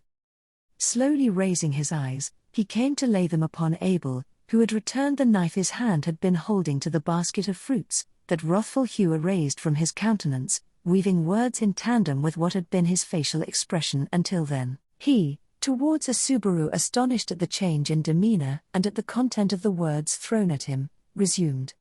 Vincent, from this point onwards, the Empire shall be plunged into battle against the great disaster. The board is different from the one I was attempting to arrange, but alas, a way through remains. Therein you are not required. Subaru, wah. Vincent, I have heard enough nonsense. Whatever your intentions may be, what you have already done must be considered definite. Questioning the merits of your reasoning for that would be an act akin to futility of the utmost extremes. Those were not so much words directed towards Subaru, as they were words directed towards his own self. The exchange in which he had gotten emotional with Subaru, and the exchange in which he had bared all his emotions, Abel was about to unilaterally terminate the exchange that encompassed the entirety of both that had taken place here. It had not been a behavior too uncharacteristic for him, a topic mentioned both when things had gotten emotional, and when the emotions had died. The name Chaisha was one Subaru had gotten an idea about. Judging from how he had voiced it all, Chaisha had apparently lost his life amidst the siege of the imperial capital. Why Subaru had not saved him, to ask such a thing must have been Abel's true intentions. Attempting to cover up those intentions, Abel would try to pretend that such things had never, ever truly happened. Vincent, make preparations to return to your country. All necessary arrangements will be made for you to cross the border. Everything after that will be the Empire's problem, mine problem. Thus, changing his way of referring to himself, and restraining all of his conduct as Abel, were signs of the resolution he had arrived at, to move forth as Emperor Vincent Wallachia. And just how meaningful, just how heavy were the things he had been entrusted with, and if those had been the reasons for his decision, were all things Subaru could not possibly understand. Natsuki Subaru could not understand Vincent Wallachia. Likewise, Vincent Wallachia could not understand Natsuki Subaru. And with that, this fruitless period was coming to an end, with naught more than both shedding the other's blood. Todd, you're a monster. Much more so than that zombie. That understanding one another was impossible, that the gap could not be bridged, that a separation was unavoidable. Both had reached such a conclusion on their own, both had arbitrarily decided such things on their own, and both had ended things like that all on their own. Don't you regret that it had to end the way it did, you goddamn idiots? Subaru, hey, Abel. Turning his back, his conduct indicating that the conversation had drawn to a close, the Emperor advanced towards the door. The slender back making its departure was called out too, and the Emperor, taking a calm, short breath, halted his steps. And as he was, the Emperor, with eyes devoid of heat, turned his countenance over his shoulder, and spoke. Vincent, do understand, I am Vincent Wallachia, any man that goes by Abel is, Subaru, Shut the hell up. Let's see you grit those teeth.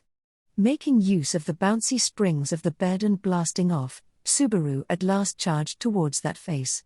At that profile, the profile of one deciding to end things all on his own, the pompous profile of one who had the nerve to selfishly tell him to hurry up and leave, that odious profile of one intending to take absolutely everything and anything upon himself, either way, already unable to stop himself from getting incredibly angry, irritated, and pissed off, Subaru drove his small, blood-soaked fist into that profile. Something he had been wanting to do for a long, long time.